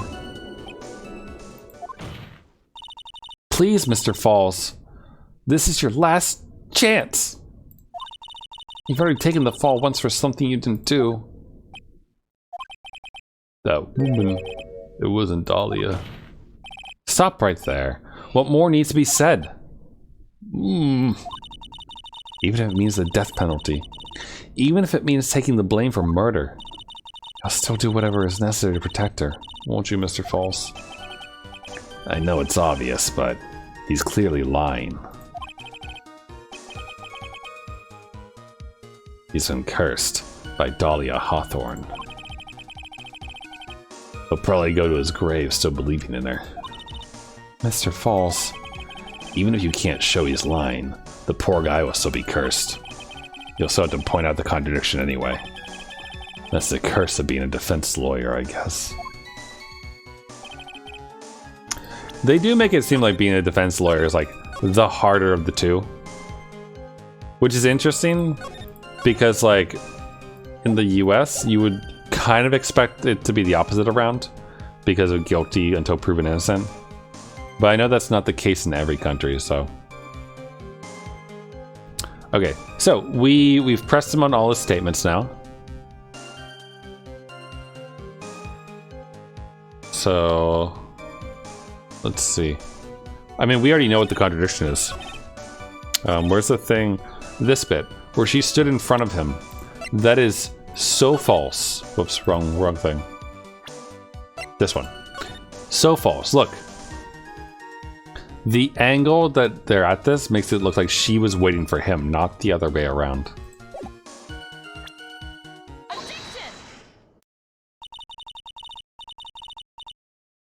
Okay. So when you got to the bridge, no one had arrived, huh? So you waited on the bridge. You're sure of that? Yeah, I'm sure. You're sure, huh? Well, then I'm sure too, Mr. Falls.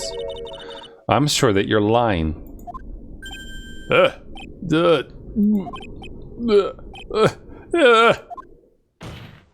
Oh, I would love to hear your rationale on this, Miss Fay. You want to know who arrived at the bridge first? Just look at this photo. It's perfectly clear. Obviously, the person that came first would be the one at the end of the bridge, right? But that's the victim at the end of the bridge. Precisely my point. In other words, Mr. Falls, you must have arrived at the bridge after she did.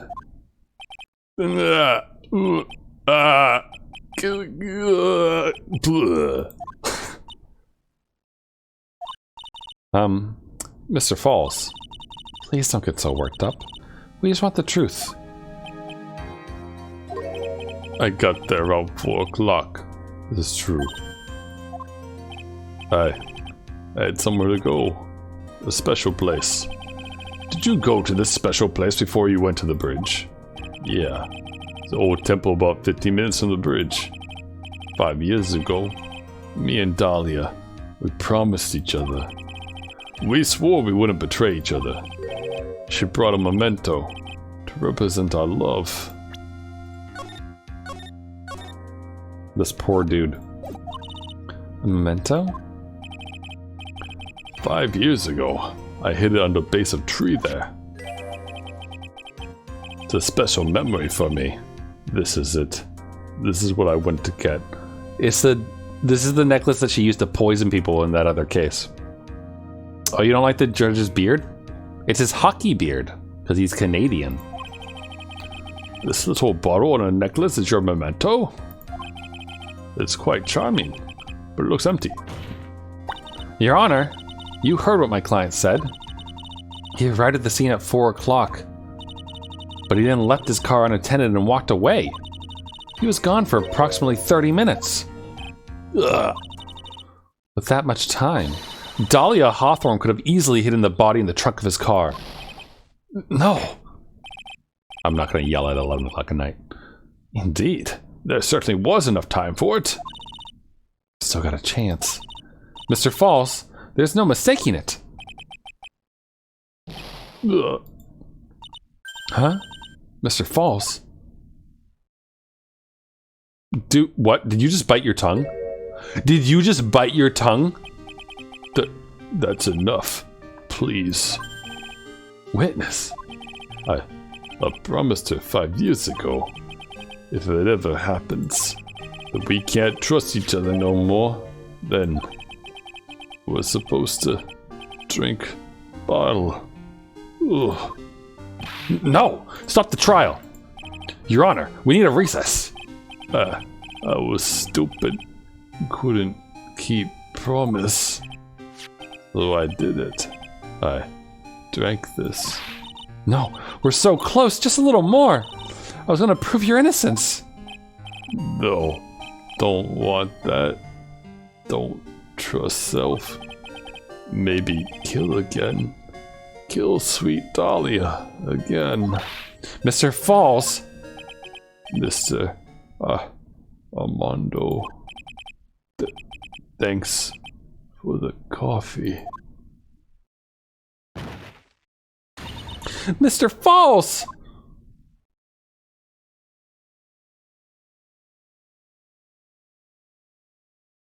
Dude just died in the courtroom. And so my first trial ended. Suddenly. And tragically. It ended with no winners. Only losers. I ended up with a wound that cut so deep into my soul I thought it'd never heal. I'm sure it was the same for the young prosecutor as well. But one person, the true criminal, Dahlia Hawthorne, she left the courtroom with a secret smile on her demonically sweet face. That's how she was able to go off and date Phoenix, so. Wow.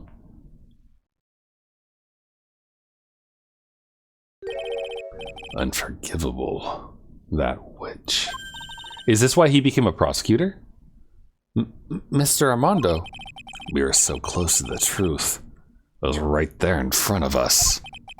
You were just a little too soft, kitten. It's my fault. It's all my fault that Mr. Falls killed himself. Don't cry, kitten. You're gonna make my coffee all salty. I knew it. I knew I wasn't cut out for this. Mia. Don't you get it?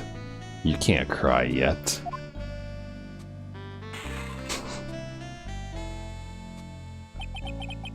The only time a lawyer can cry is when it's all over. Mr. Armando. Damn, son. No matter how tough the case, no matter how bitter the memories, they always fade over time. Then you file them away and eventually forget them.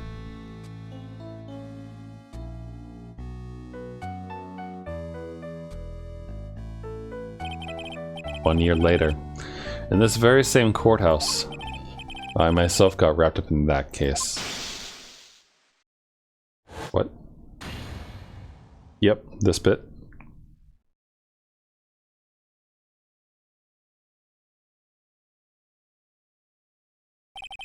Only after that did Dahlia Hawthorne get put on trial for her crimes.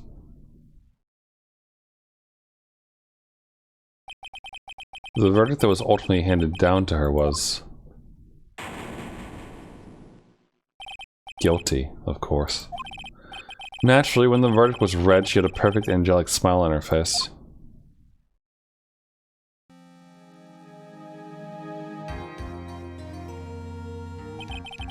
It was finally all over.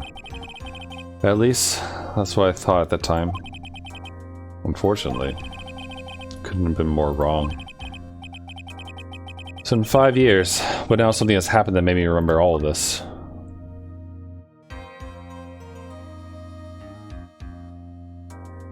To be continued on Wednesday. Which looks like it's the last one of the game. So on Wednesday, we will start this episode.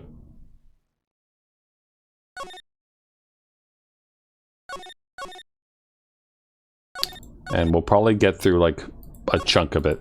Not all of it, I don't think. But we'll get through a chunk of it. It'll be great. It'll be good. I'm gonna Alt F4 because I don't want to see the beginning yet. So sorry for the darkness, as it were. So, anywho's, thanks for watching, everyone. Thanks for hanging out. It's cool to get Armando's backstory and to finally have like a name for him, which is good.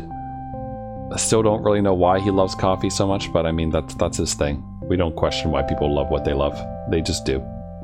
So I'll see you all tomorrow if you're interested in seeing some.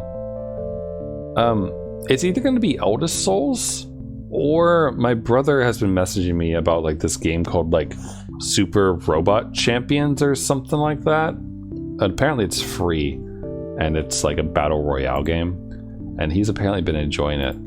And if I'm not saying I'm going to play it, sorry, Super Mecha Champions is the name of it. Which is free to play anime mecha battle royale PvP game is what the tags are on Steam. He says it's really fun. He likes these types of games. I see the reviews are mixed. But we'll see. I'll see if he wants to play with me, and if so, then maybe I'll do a stream with like him on a Discord call or something like that, maybe. But I have no idea. I might need to like install it and play it for like a couple of rounds or something myself, because I think he said that it has a gacha of some kind as well. So no idea what's going on there. But we'll see how I feel. It is more likely that I'll continue Eldest Souls tomorrow, because we have 3 different bosses that we can fight. So if we get like tired of one of the fights in that, we can swap over to one of the others. But also I was really close to beating the Nightmare one. So probably start with that tomorrow if we play out his souls. And then go try to kill a deer or something. We'll see what we do. Anywho, again, thanks for hanging out, everyone. Have a good rest of your night. Rest of your day, whatever time it is, wherever you are. And yeah. I'll see you all tomorrow. Let me get a fresh meme for you.